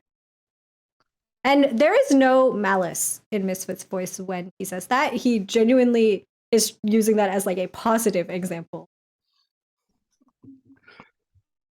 You see, he stand down. They put their guns down. You break off the other one. Oh, thank you very much. I don't know if I'm supposed to hug you or if I'm supposed to shake your hand or I don't know how it. Don't touch them, Misfit. That's mean. No, it's not. So where's this other half? Controlling him for the moment. I put him in a box. But I need, there's a ritual I learned. I have somebody outside that has something that we can use in order for me to heal myself. I'm trying to separate myself and the beast into two separate entities so I can live my fucking life. Yes, we were just at the library where they talked about the cost for such a ritual, using the artifact that you no doubt stole. That wasn't True? me. That wasn't me. See, what happened was that for some reason my other half was stealing that for someone, but luckily I was able to sort of get control. Someone kind of stopped him from continuing, so I was able to real control. And when I had it, I read it and saw that, there are other things on there that I could use. So instead of returning it, I decided to use it before I returned it. I am going to return it, but I just need it for a little bit. And also, I need a stone that your mentor has that I gave to them for safekeeping. First of all, do you know the cost of this ritual? If you're... The ritual that I am trying to do is not any of that in-world mumbo jumbo. It is a simple diffusion, in a sense. Do any of you know chemistry? No. Yes, obviously. Chemistry, finally, is another chemist. I am a chemist. I became a siphon because I mixed whatever blood of the creature that was in my hometown with my skills, and I was able to turn into this creature, an abomination. But sadly, when I did that, apparently spirit inhabited my body. Hence, that spirit became forever hungry and hungrier and hungrier, and I lost myself. Uh, but the specific ritual that I found, it is a simple diffusion. How you would separate salt from water, in a sense. It would require me to stand in the ritual for some time and allow my other half to be taken out. And then once he's taken out, we can trap it in the hollow stone that your mentor has somewhere lying in this basement. I gave it for them for safekeeping. Does that ping anything for Eden, the Howlstone? It is not for you, but for you, Heaven. As you remember something named that when you were in the house. It was this weird looking decahedral black obsidian stone. Your mentor had it in a mental place where they would know where it is, but you never really got a chance to understand what it does.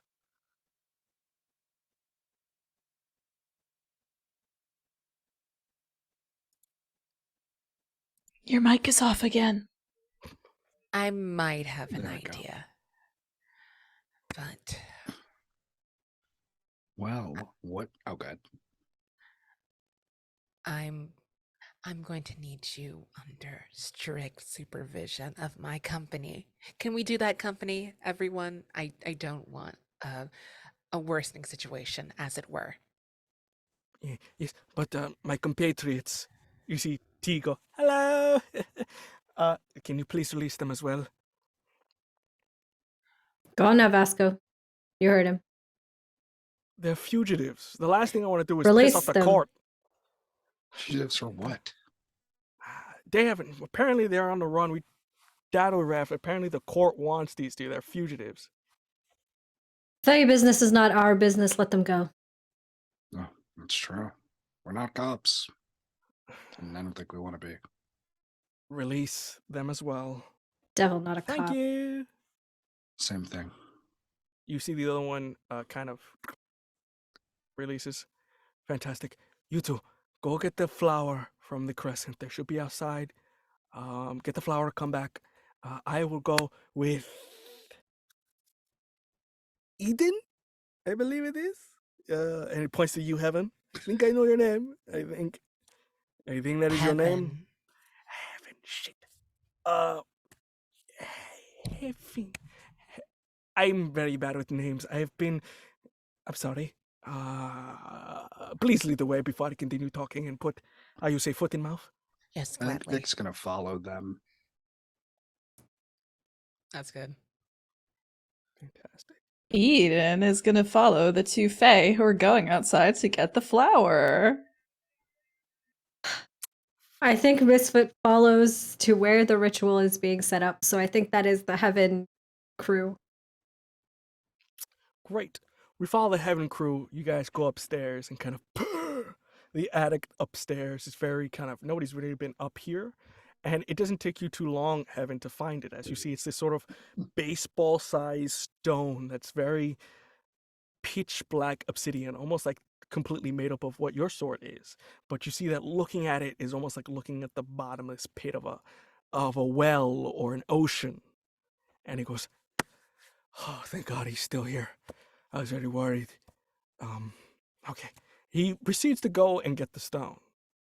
I think Vic grabs Victor. Oh yeah, Or like to a degree to like talk to them, but also to like not let them grab the stone. I thought we had trust here. Am I confused? Am I still, how you say, prisoner? No. Well, kind of, but not because of us. How long have you Okay. had this thing inside you? Oh, since 1931.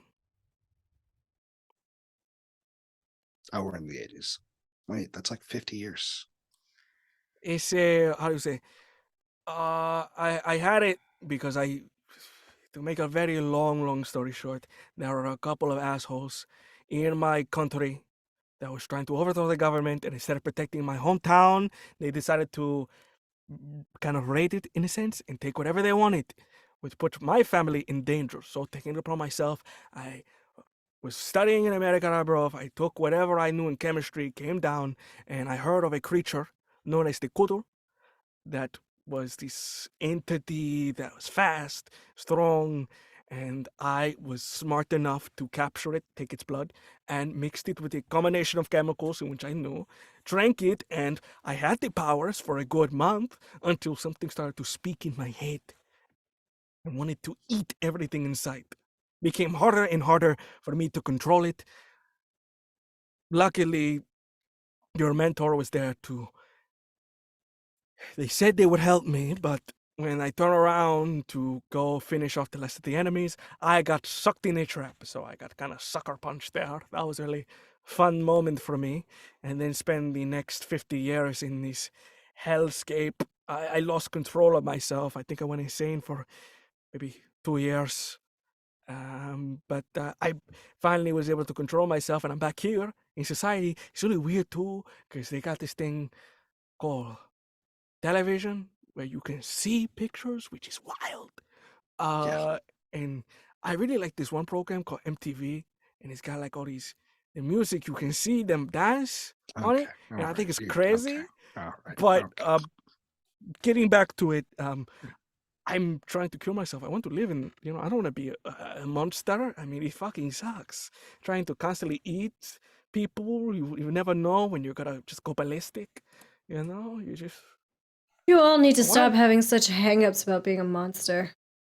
It's easy for you to say. You gotta at least control yourself. You never find yourself in a hotel room drinking wine and then closing your eyes, waking up to a room full of dead people. It's not really cool. Well, have you ever let it out? Oh, yes, I have. And that was a mistake. Why?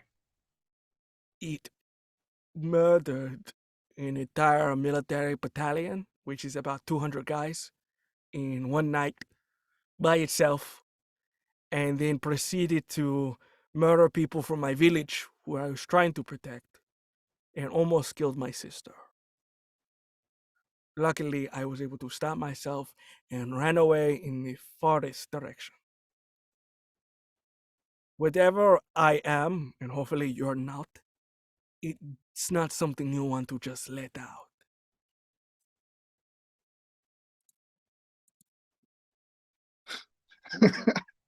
And Vic kind of stone faces hearing that, because that is like massively conflicting information from what they have been feeling. And I think they just go and grab the stone. Please be careful. While this is happening, the Mariposa, Victor has it, correct? He told the face to get it, but he's saying he has it, yes. I see. Okay, I see. Okay. Just above the table, just for my clarification, where is the information about the actual rituals inscribed? Is it in the Mariposa itself, or? It is, from the way they described it, it is written on the petals. So it's in the sense of it's a multi-petaled flower, and it's written inside of it. Cool. In that case, I will wait. Fantastic. Heaven, before you go downstairs and prepare this ritual? They're enjoying the exposition, staying quiet. Fantastic. Karl's just giving commentary like, ooh, damn, really? MVTV? Really? Okay. Do you want some popcorn? At this point, maybe. This is the most exciting information. Again, I'm so happy to be in the field. At least one of us is.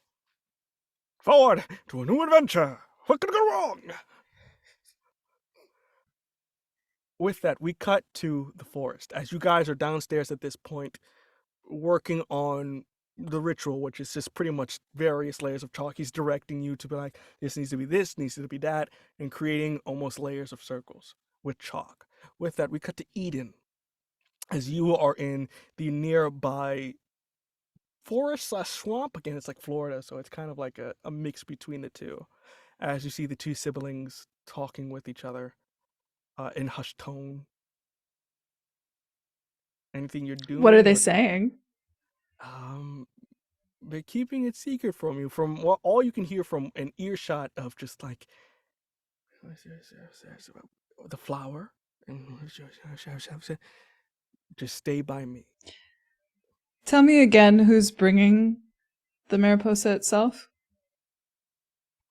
We hid it away in a tree.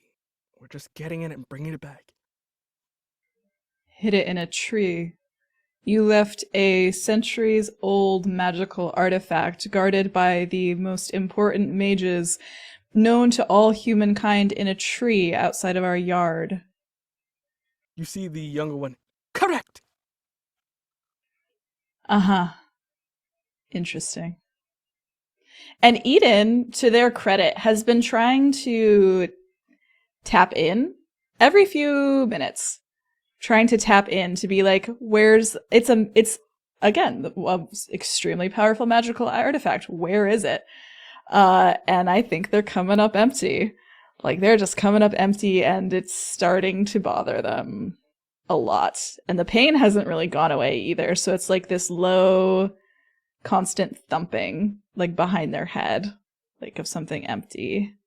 Yeah, it's like the Empty. combination of like the worst hangover you ever felt. It just keeps going, and especially that since you've been detoxed, you're beginning to feel everything, and without you having anything to stop it, you're equilibrating yourself at the moment, but it's still taking a little bit. You don't like it. It doesn't feel right. It doesn't feel good. But as you kind of continue on, you see that you go to what looks like to be a pond. You see they put their hand in, and as they come out, you see covered in mud kind of coming off of it this very bright glowing flower that almost looks like a diamond in a sense. Puts it in their bag. Puts it back. Let me take it. Fat chance, mortal. Mortal, do you want to be turned over to the Fey Courts? You see they get in your Let face. me hold it. Roll a manipulation if you'd be so kind.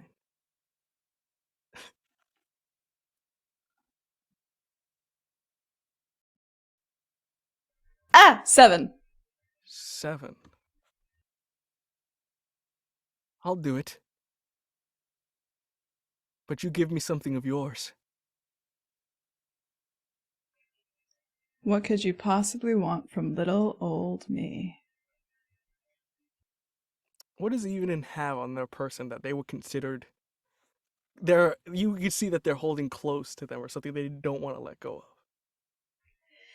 They have that book that they got from Misfits' sibling that has I don't above the table don't really know what's in it. They have that. Eden doesn't have much on them. But they could potentially they have pixie dust technically. They have Ours Cursed book. And they could technically make anything if they could do the magic right. And they'll bluff a little bit. What could you possibly want? Speak it into existence and I'll make it for you. What I desire isn't something you can just materialize out of the ground. No? Try me. You see Tula go, well, can you make fake passports with various documentations saying that we're different people? I mean, I highly doubt you can do that just here, but if you do, we would be very glad to help. I could make you a new face if you wanted. It's the way you said that. I'm not particularly too keen on that. So just the paperwork would be fantastic. I like my face. So. Or you can just give us the book you have in your hand. That seems pretty valuable. Why not both? And I return the flower for you. Once we're all done with it. Fine. Hands you the flower. Takes the book. Thank you. I'll be sure to keep this safe. They kind of follow you. You see T kind of go, now, about the passports, I was thinking of a name of maybe an April or a Jane. I think I have a good face for a Jane. Or something in that nature. I want to be from somewhere that isn't Florida. You see that a whole list of demands as you're walking back.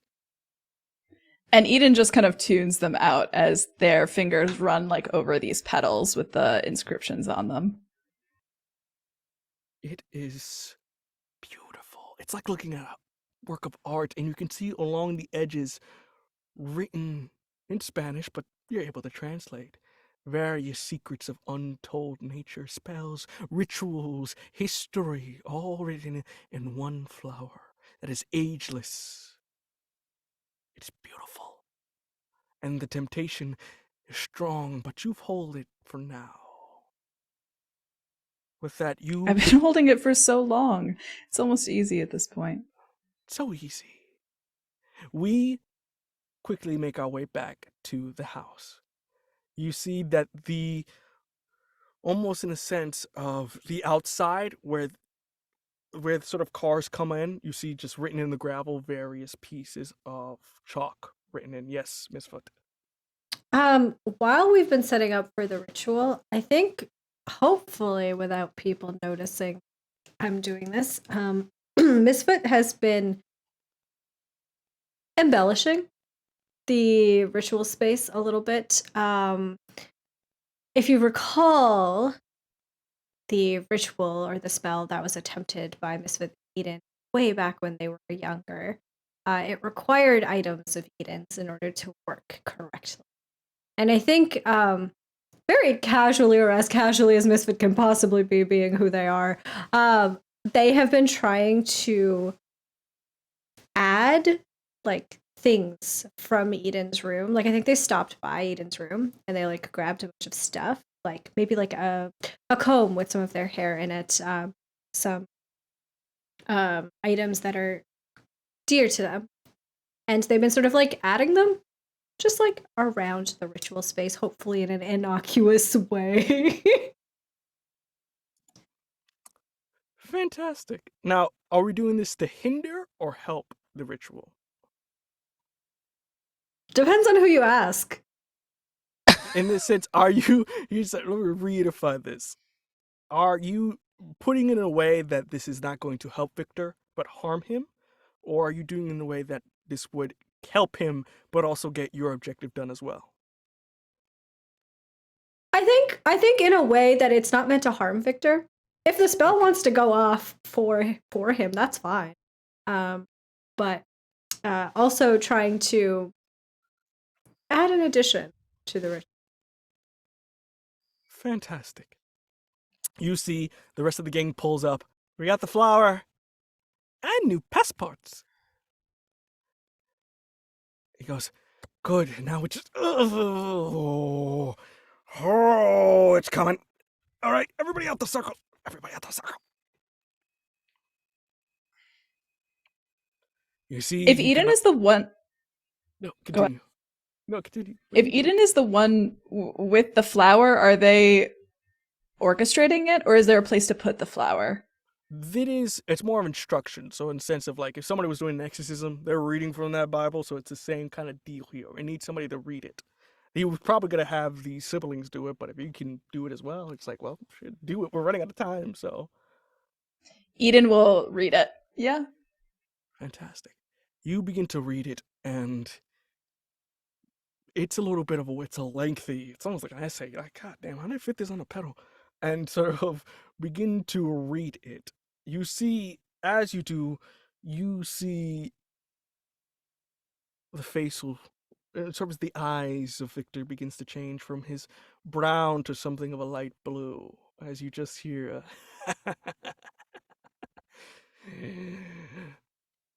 Hi. We haven't had the pleasure of meeting. I'm Morgan. Siphon. Cousin, I guess, to you. Would you mind letting me out? I'm quite famished. And you're looking like a snack, if you don't mind me being disrespectful. Who are they talking to? Is he talking to me? He's talking to you as a group, so he's just talking to all of you.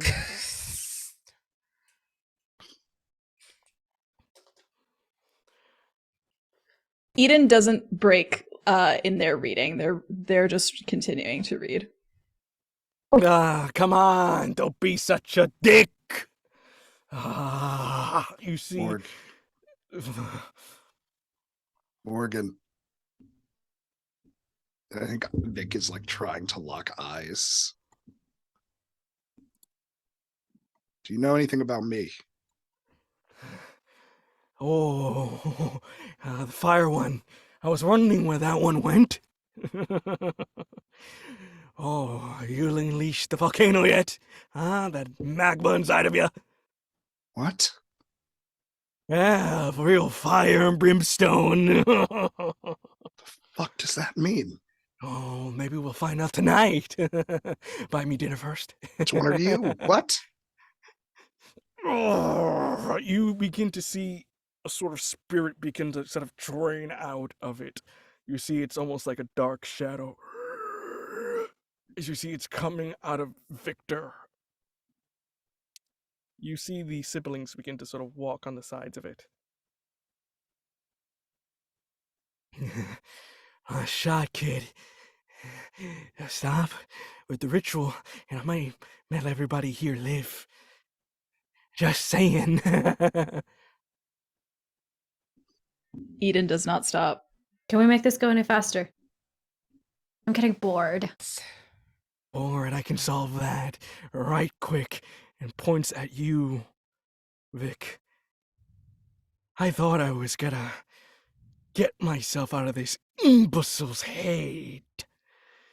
But instead it looks like I'm gonna have to go with plan B. Fuck is I was plan never B? Oh, you're gonna find out. And when Explain, it's conducted, and I'll help you. good. Here's your part.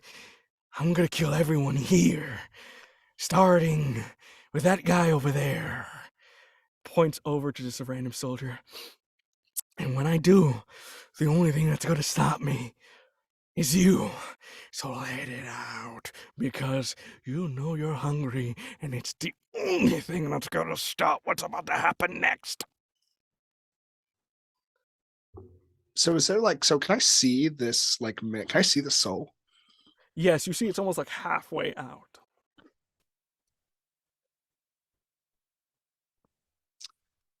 Can I, like, if I go into the circle, does that interrupt it, or is it just like Very. You see this circle is a bubble. If anybody goes in Oh. and everybody disrupts it, it's gonna just let something's gonna have a way to get out of here. Interesting. Can I like make a check? Because I think Vic is thinking, what if I like eat this? Sure, make a weird check. Yeah, I'm good at that. Oh, thank gods. 13. 13. You can eat it, yeah, it's something, but the thing is, it's powerful, so you don't know exactly what might happen if you eat it. You can't eat this 100% all the way. What it will do to you in the long term, you don't know. But you don't get to think on that, as you see as it's almost complete. The oldest twin, the one that is not as talkative, begins to put their foot over and smudges the ritual. And you see Imoka go, fucking finally! You see all the soldiers, we got up! You see the soul goes back into the body. You see Victor begin to shake, converse. You see the camera pans up as you see one of the nearby lights that was shining on here begins to fall as the wind begins to and all we see as the audience, you individuals see this gruesome transformation, but the audience only sees the flickering light as we see a body crack back on fire. You see Victor, you need to run now. jaw unhinges, elongates, teeth begin to glow neon, eyes begin to form on their heads, giving a set of 2 on each. And finally, this 10-foot tall black fur with blue fire on their back begins to howl and immediately disappears. Ooh, that's bad. Yeah, bestie. Now, when You you say see, no, God, you see the youngest sibling going, "We said we were going to hurt nobody." You see the oldest go, "Plans change." The book begins to unfold, begins to flip through as they do similar magic to Eden. Begins to try to transform the ground as you see the gravel turn into liquid. Freezes you in place for the moment as you see the rest of the soldiers are going, "You need to hold her right." You see something quick, lightning flash like the Flash. Grab him and tosses him back with half a corpse. Something's out there, something's hunting, and everyone is scared shitless. What do you want to do? I want to mage fight this eldest twin, is what I want to do. She wants to eat me with the Wow. ground. Well, I want to turn her legs into soup. Literally, that's actually what I'd like to do. I would like to turn their legs into soup using one of my rotes. Okay. That's so funny because I guess we have twin telepathy because I wanted to cleave that sibling in half, so maybe we could tag team kick some ass. Fantastic. Both of you rolls kick some ass. All right. Can I roll my rote? Yes, your My rote, so transmutation rote? yes, remember you're -2 because of your magic, so. I'm sure this will go fine. I believe in you. I got a 7. Fantastic. I got a 2. Good. Ah. So what was the effect Eden was trying to go for? They were trying to turn the bones inside of her legs into chalk to recomplete this. She smudged it with her foot, so they were trying to turn her foot into chalk as a kind of like, fuck you. On a miss, the spell work of my rote is flooded. Creation and destruction both rampage beyond control. Just as a heads up. That's what that does. With that, you see that you make chalk on the ground, but with that, you see they float above the ground, almost very Scarlet Witch's style, as you see the hair flow about the book in front of them, and as they do, you see the chalk goes all the way to one of the nearby trucks. The sibling reacts, blows up the truck as you see fire begins to spread along the entirety of the gravel, as well as begins to spread into the nearby hedge maze that the front of the house had. As you see, soldiers are scrambling. They're like, "We got a fire!" They're trying to do this. You see one by one, almost again, quick as lightning. Vroom, vroom, vroom. They're getting caught. You hear distant screams. You see one of them gets dragged across as half of their face is ripped off from the gravel. With that, Heaven, you go with your sword. Boom! You kind of manage to jump, slash across, getting their back. But with that, they react as they do a quick transmutation, taking some of the gravel, turning it into a stone fist, punching with it, taking 2 harm, which I think is 0 in this case, because of your armor. As you get yeah. Oh, I just punched. want to remind my sexy 5 harm. Yeah. Ooh, kill him. As you get punched but not feeling anything, as you Kelgar kind of takes the front of it. My other 2 hunters, what are we doing in this scenario? Misfoot, I think immediately after getting stuck on the ground, I think immediately activated his wings. And so they come out and they blip, if I may, I don't know if the spell keeps me here, but they're going to attempt to teleport down to the basement where we are keeping Kalina and JD, because Misfit's still thinking about that conversation that he had with them earlier today. Great. Since you're just doing yourself, you're fine. You kind of tap up. You see JD kind of sitting again, smoking again.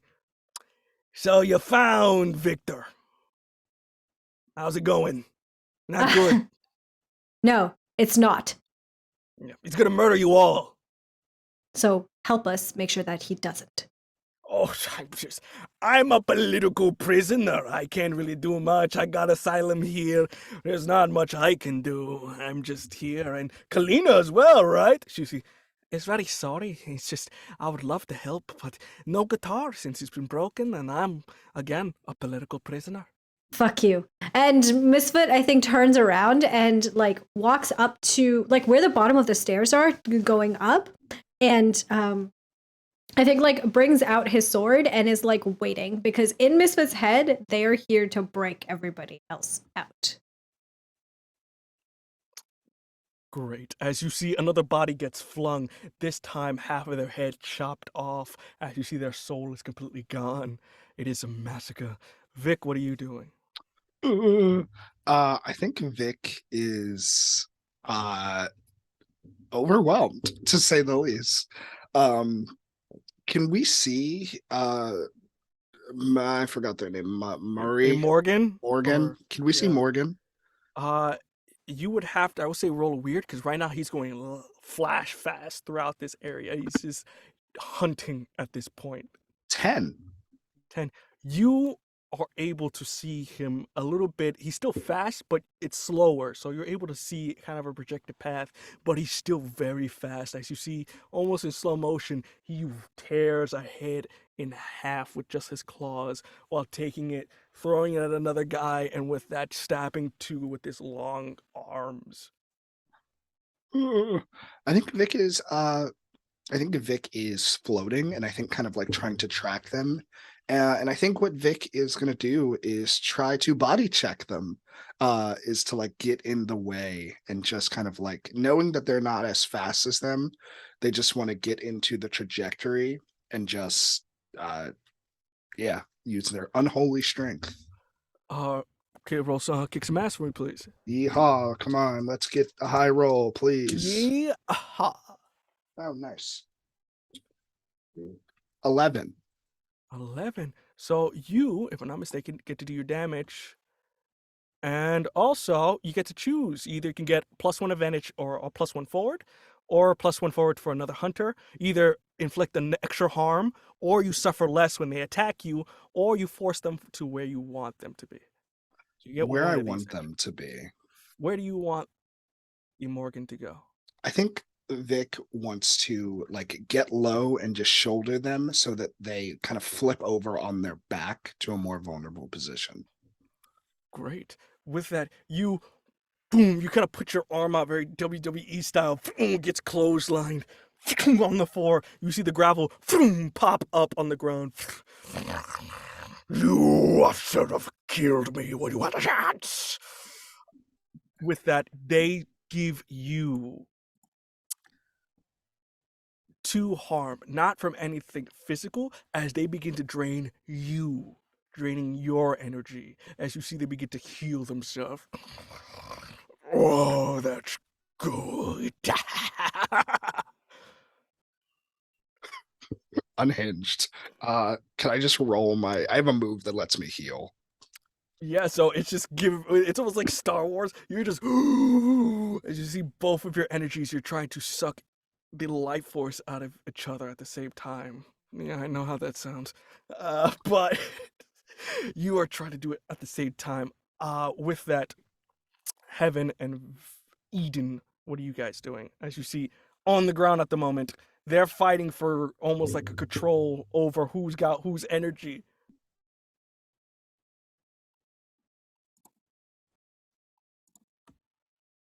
I'm checking my moves. Okay, well I have an unhinged idea in the meantime. Eden is just making chalk. That's all they've got going for them right now. They're just creating a lot of chalk really fast. But they still have that little leaf petal. And as they see Vic and Morgan wrestling with each other, they just pivot and start reading the same spell to Vic. In an attempt to draw out. I mean, what happened just now was that they did the spell and Morgan came out. And Morgan was like, the only way you're gonna beat me is if the monster inside Vic comes out. So Eden's like, okay. So they're gonna start reading the spell at Vic. It's almost like someone banging at the door. You just hear at the edges of your mind, saying, "Let me out. Let me out. They will die. They are looking at someone you care about. Let me out." You see Morgan staring directly at Eden with, I'm not Eden, Heaven with one of their eyes, saying, "I'm going to teach you a lesson." What are you? Who are you? I'm you. Now let me out so I can save them, so we can save your friends. And I think Vic kind of comes to a place, I don't know, inside their own mind, to find whatever the fuck they're talking to. Let you out. In your mind, it's almost like a volcanic ash of a cloud with two burning eyes. Let us out. We will serve you, give you power, make you strong, travel anywhere you want, and we can destroy this enemy if only you let us out. You are running out of time. They will eat your friend, and you Fine. will have no one. Good. You begin to, it's in your chest. You begin to spit out magma from your mouth, none of it burning. You see you start to elongate back into your monstrous vampire form with elongated figures, but along it you see lava cracks begin to come out, her eyes bursting on fire, and you see equivalent of a 10-foot volcanic-like vampire creature with fangs of molten lava. As you see Imorgan go, "Finally, a fucking challenge!" and proceeds to tackle you on the ground as well. Misfoot, what are you doing? I think Misfit hears the transformation probably because at some point a giant 10-foot creature forming and being crashed up against the wall, it draws attention. So I think Misfit hears the sound, is confused at what the fuck is happening, runs up the stairs with his sword, and when he gets to the top of the stairs and sees what Vic has become, I think Misfit smiles. Oh, fucking finally! You let the monster out, Vic. And I think, if I may, is there still ritual magic that is sort of like ambiently in the space around us? Yeah, it's a full-on tornado of magic going on in here. It's like Cool. it's up the wazoo. Cool. Vic, when we last saw Vic sort of almost kind of transforming, but not entirely, there was something that opened up on Vic's back. And I think now that Vic has turned fully into their monstrous form, Misfit, like smiling at Vic, I think takes kind of like reaches into the tattoo, the magic that is embedded into his tattoo. And if I need to use my luck to do this, I will. But kind of reaches into it and starts to tug at that magic, almost like moving molten lava, like slowly with your hands down the volcano that is Vic, and tries to tear open that portal again. Oh my god. Now what I would like to do, does not hinder this, but while we have this tornado of magic, and Kilgard has the special weapon detail artifact, I would like to use magic, if that's okay. What are we doing? What are you specifically trying to go for?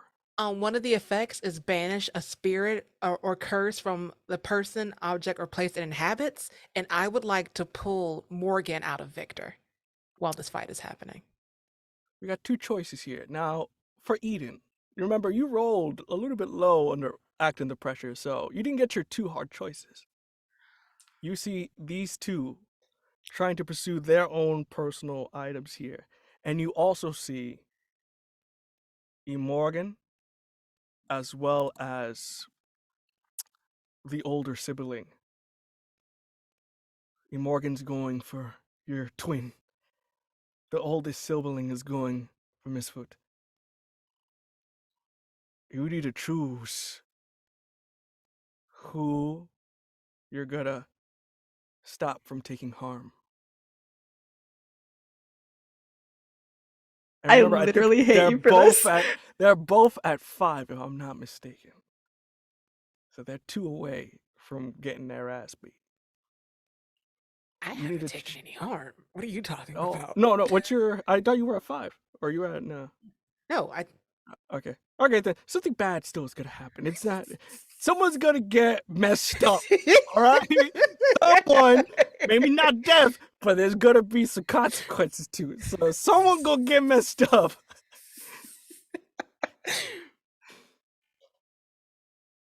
You choose. Chris, how Lover or could your you do sibling? this to me? Lover or your sibling?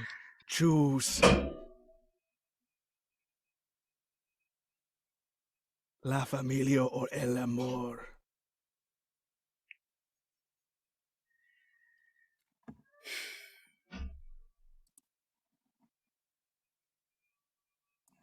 Heaven. You've made your choice. With that, you see Morgan, I'll teach you a lesson, begins to almost in slow motion speed their way towards heaven as you see they're about to claw the living daylight out of their face. You see the sword is too slow. You activate your magic as you create an equivalent of a slide of sorts with your charcoal that you had. As you have to sacrifice your chalk in order to make it a slippery ground as they slip on the ground. But you see the eldest sibling throws what looks like to be a sharp piece of ice at Misfoot's direction as they take 3 points of harm. You still have your luck that you haven't used, which means that if you do use your luck, Misfoot, either you use your luck to save yourself here, you won't be able to do what you accomplish, or you die. I would like a devil's bargain, if I may What do you have to- present one. How do you Wishes. offer your god? Which is, I would like to ask you, what do I have to give up in order to get both a reduced amount of harm? I'll still take one. Mhm. And I get to do what I was trying to do. What do I have to give up? What do we have to give up? What does Misfoot have left? They don't. I know The necklace? exactly. Not the necklace, that's 2. Yeah. You can give up something else. There is a power within you, a title. Give up that title, and you can achieve your ticket home and keep your life. Forgo your title as Harbinger, and you get to fulfill your dreams.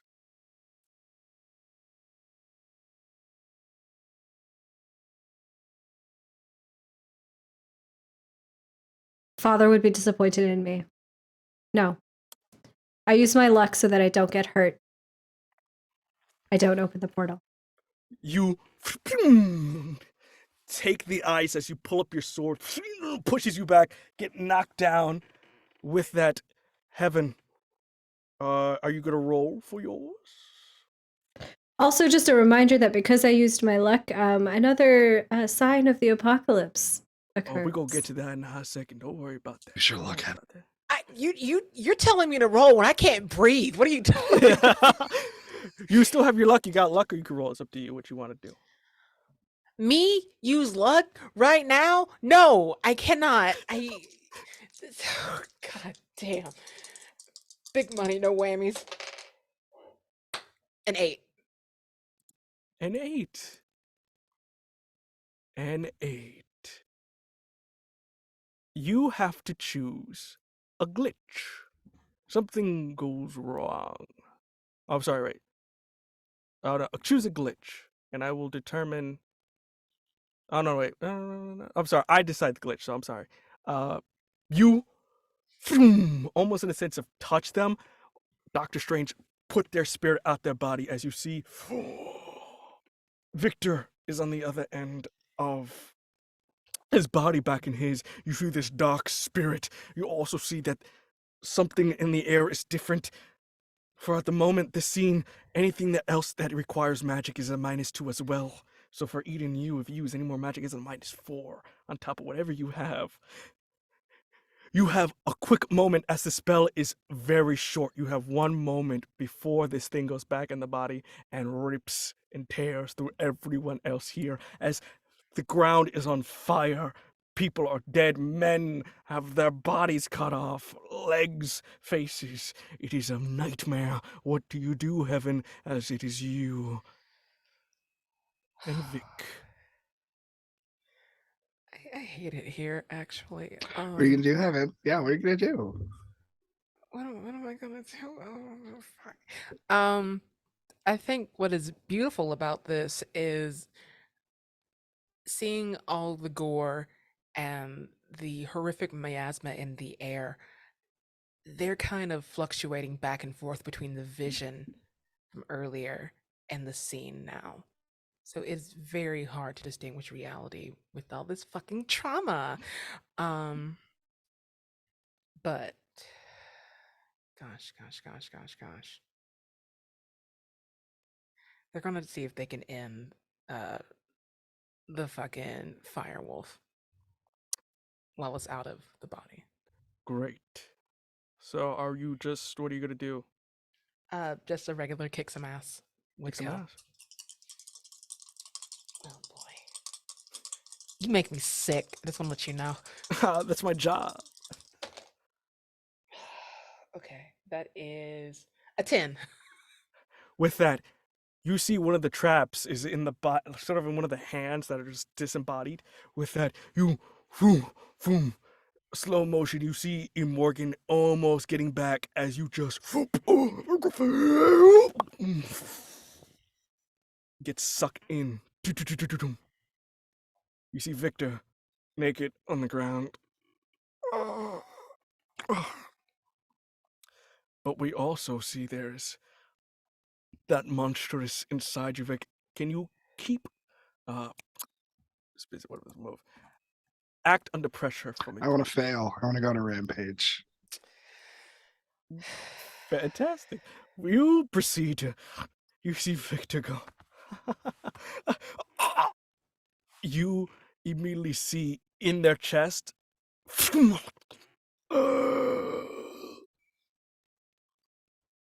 And Vic, you just.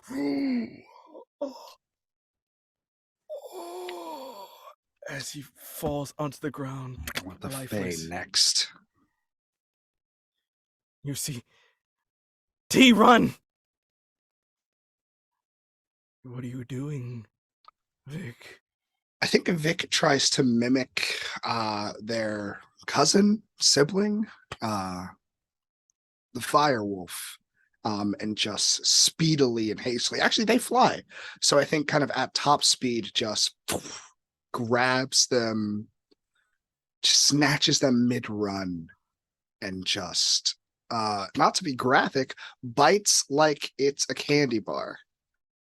With that, you see, you bite into. It cauterizes so nothing spills out as you just lightsaber falls down on the ground.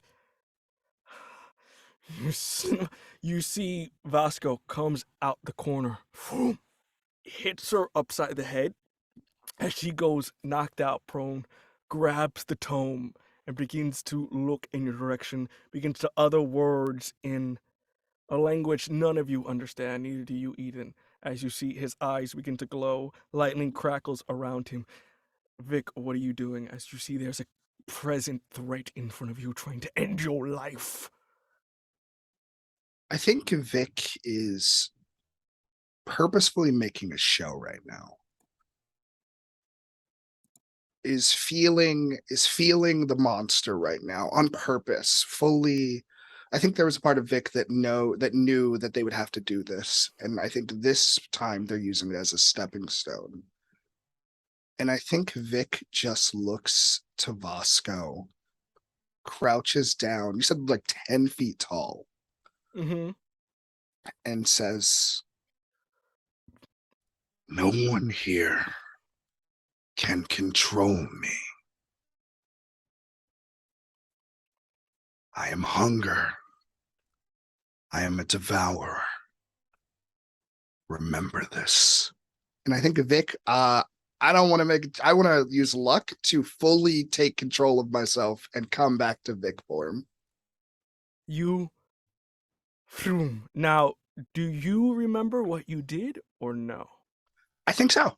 I think this time I think Vic is moving closer to like sentience of monsterhood. And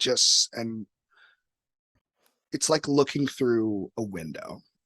And at any point, Vic could have opened the window and come out, but let that other thing go for a little bit. You see Vasco's lightning goes down. You see that still alive but dying very slowly. You see Victor.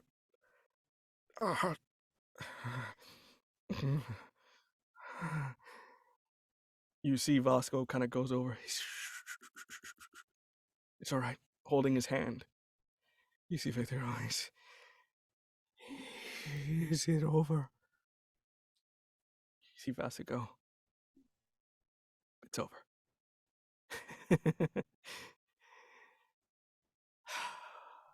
Breath goes out. You see fire in the background. Blood everywhere, bodies killed. Probably as the night kind of goes on, tallying over about maybe 50 men or more were murdered. Men and women with friends, family, and children at home that have to explain why their father or mother or sister or brother is ripped in different pieces, or why the casket's not coming because there's nothing left. As we begin our closing remarks here, I will leave Eden for last here. So for everybody else, is there anything we want to end off here for this episode? Eden has something for Misfit. Then Eden has something for Misfit first before. Okay, so please. Eden finally fucking cracks themselves out of the ground, and in this rain, fire, blood magic storm, crawls on their hands and knees over to Misfit. Are you on the ground? Am I on the ground? You're on the ground. You're getting yourself up. Okay. But Eden gets on top of you, almost like straddling you, pushes you back down. This is almost definitely going to fail because it's at a -4, but that's okay because you're going to take 3 harm. You're going to heal 3 harm. As I do, this might sting. As Eden like just puts both of their hands on your chest to heal you 3 harm. I'll roll for it just in case. Just in case. -4. Well. 3. So it leaves a gnarly scar. As it almost is like a carving into both Eden and Misfit. A broken heart. Kind of like forms in the eye, like in the iris of the eye tattoo, like over Eden's chest. Above table, does Misfit know that Eden had to make a choice?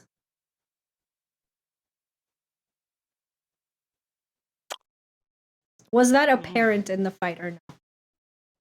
I'm gonna roll real quick. Above 50, even or odd. Odd. You choose which effect is what. Odd, they know. You don't know. You didn't see that. I think Misfit lets Eden push him down, lets him put his hands on their chest, and when they see that broken heart form on the iris, I think Misfit kind of like lifts a hand and like traces it. And does it hurt? Still no? Does it hurt, Misfit? It's unclear who it leaves a gnarly scar on. Like the wording in the move is unclear. Let's You just say decide. both. Maybe both. I think both. I think the scar is on Eden, but you can feel it as though it were on your chest too.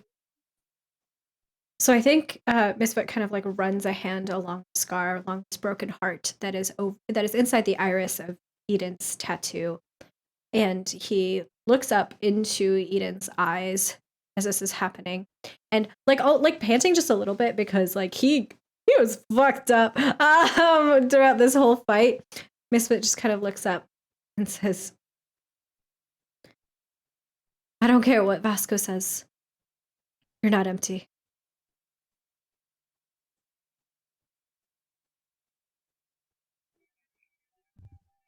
I'm sorry, Misfit. For what? I'm really sorry.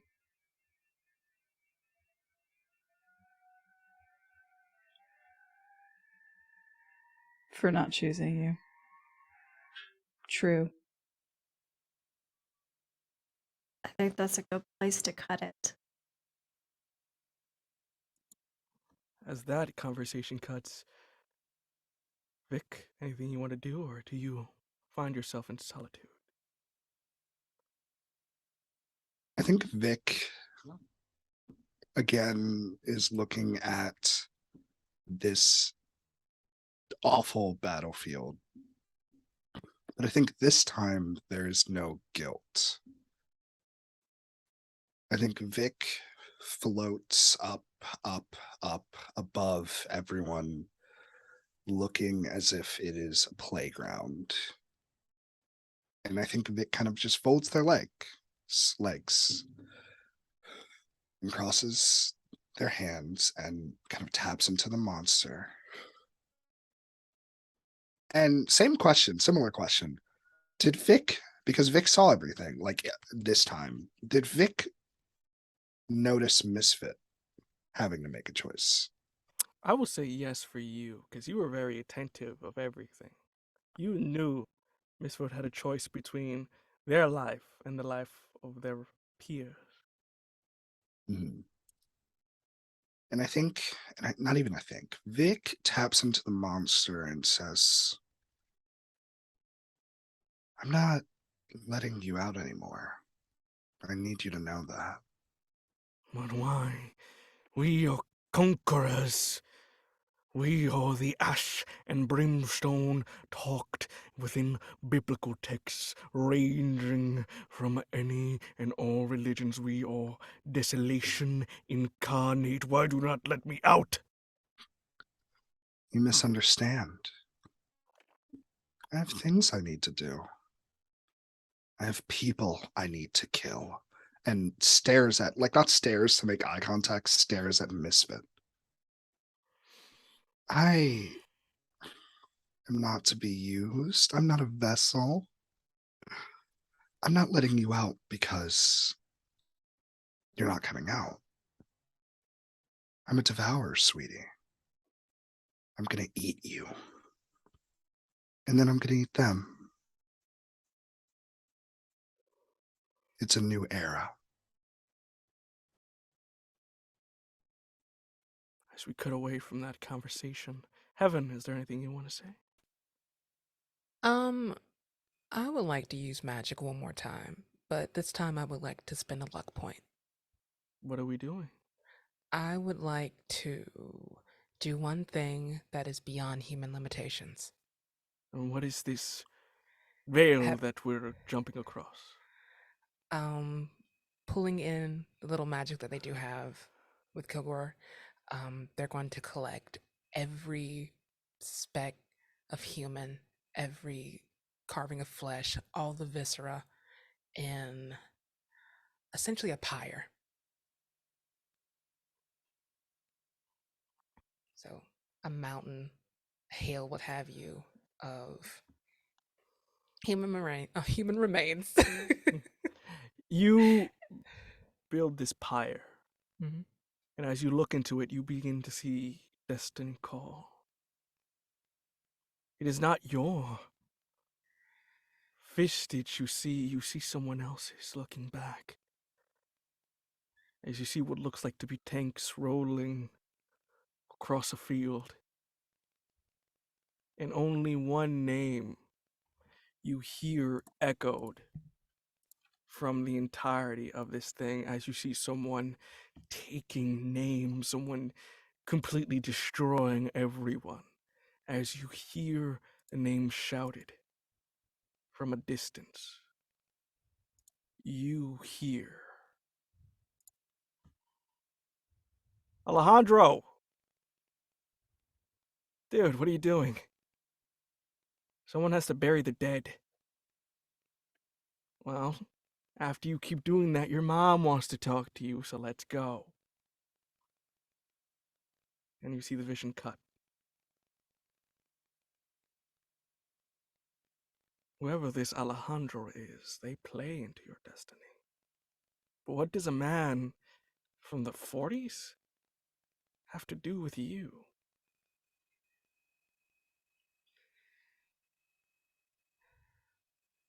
Questions upon questions.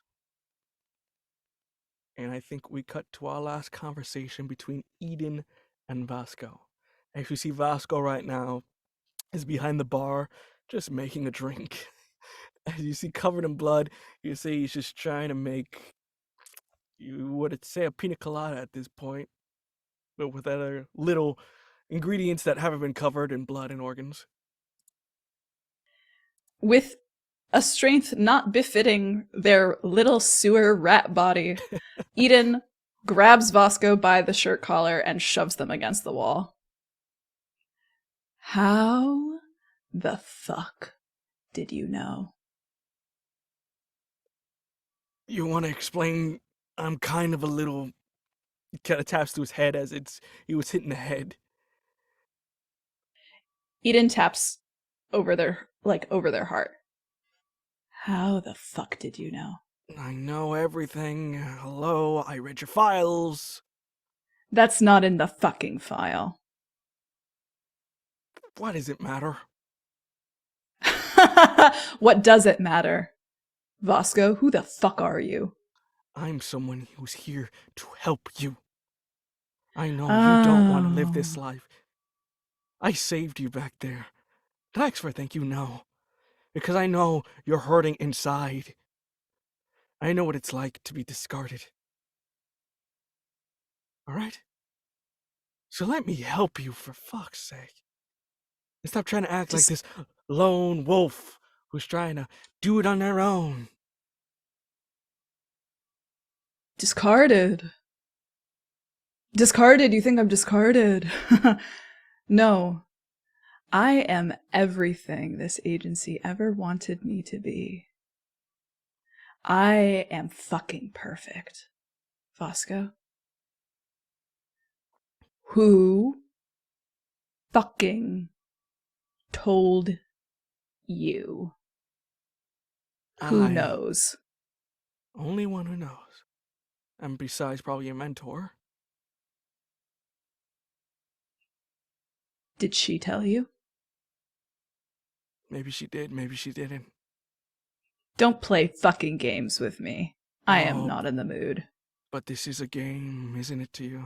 Everything's a fucking game to you. Huh?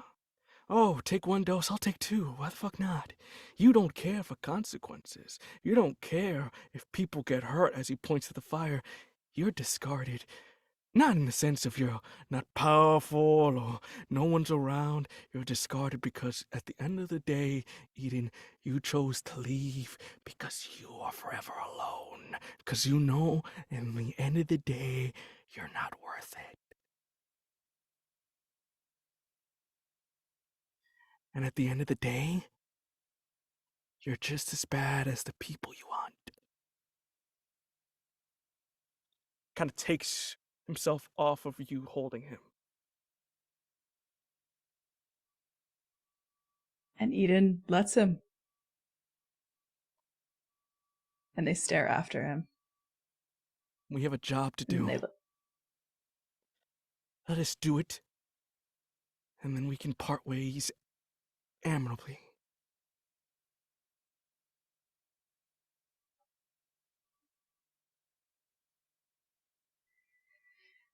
You want to see me be a bad guy? You don't even know the half of it.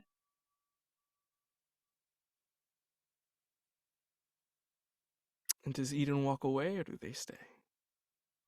They stare him down for a few more seconds before turning.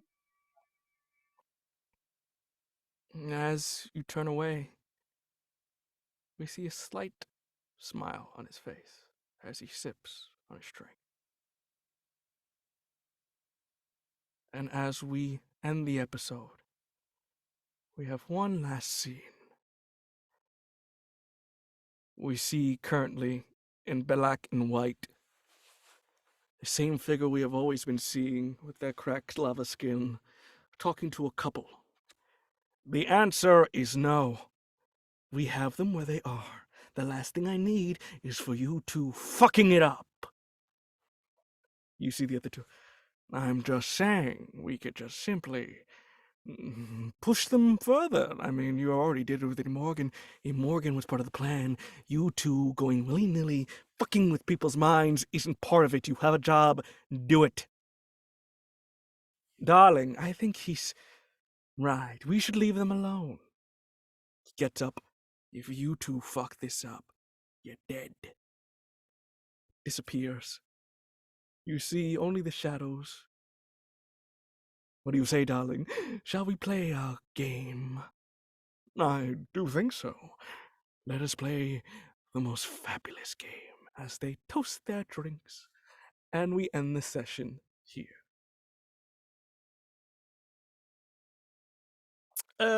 Fantastic emotions!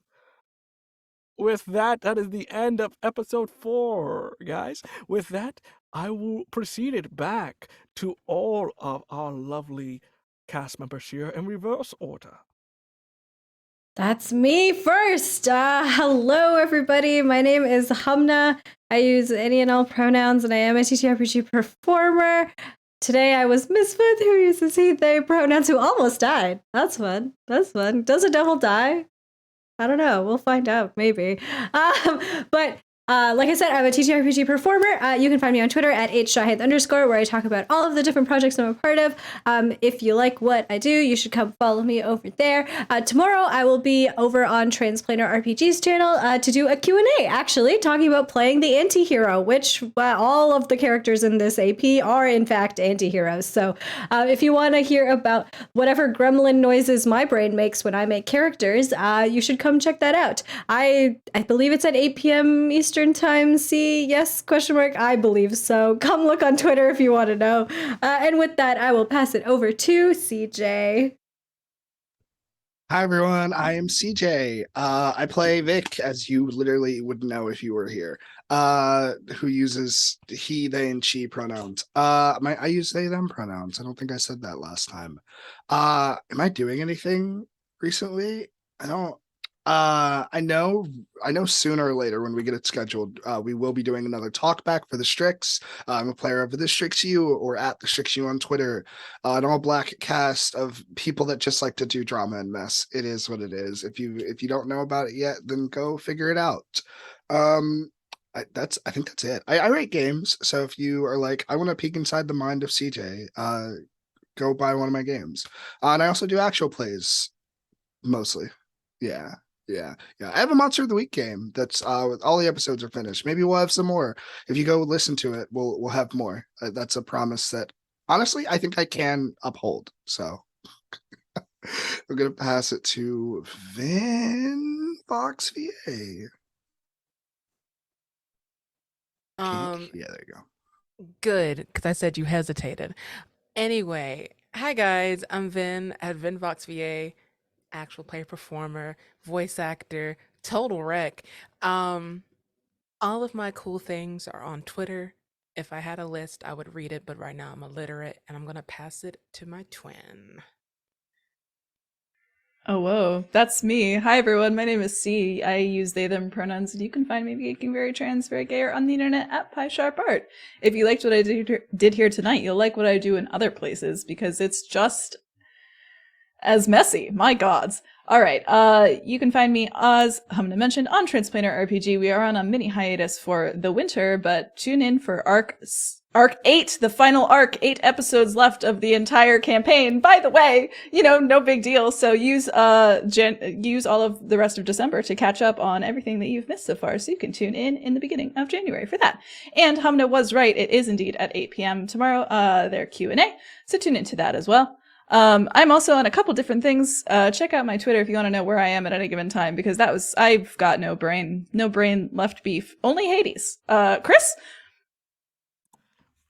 And that leaves me, your lovely keeper for the proceedings. You can find me at Twitter at VO_Cologne, that's COLON. I do have something, because on the 19th of December, I'm running a Monster of the Week one-shot for charity, specifically for Feliz Navidad, which is a charity stream to raise money for Latinx in gaming. It helps raise money for individuals from the Latin community that need resources to get into game development and gaming and whatnot. So we'll be doing that with an old Latin cast and in black and white. So it's going to get creepy. And as well, you can find my VO stuff there on my website. And next year, hopefully, I'll have some more projects as I have them in the pot cooking at the moment. So very excited for those. But with that, have a lovely evening. Bye-bye.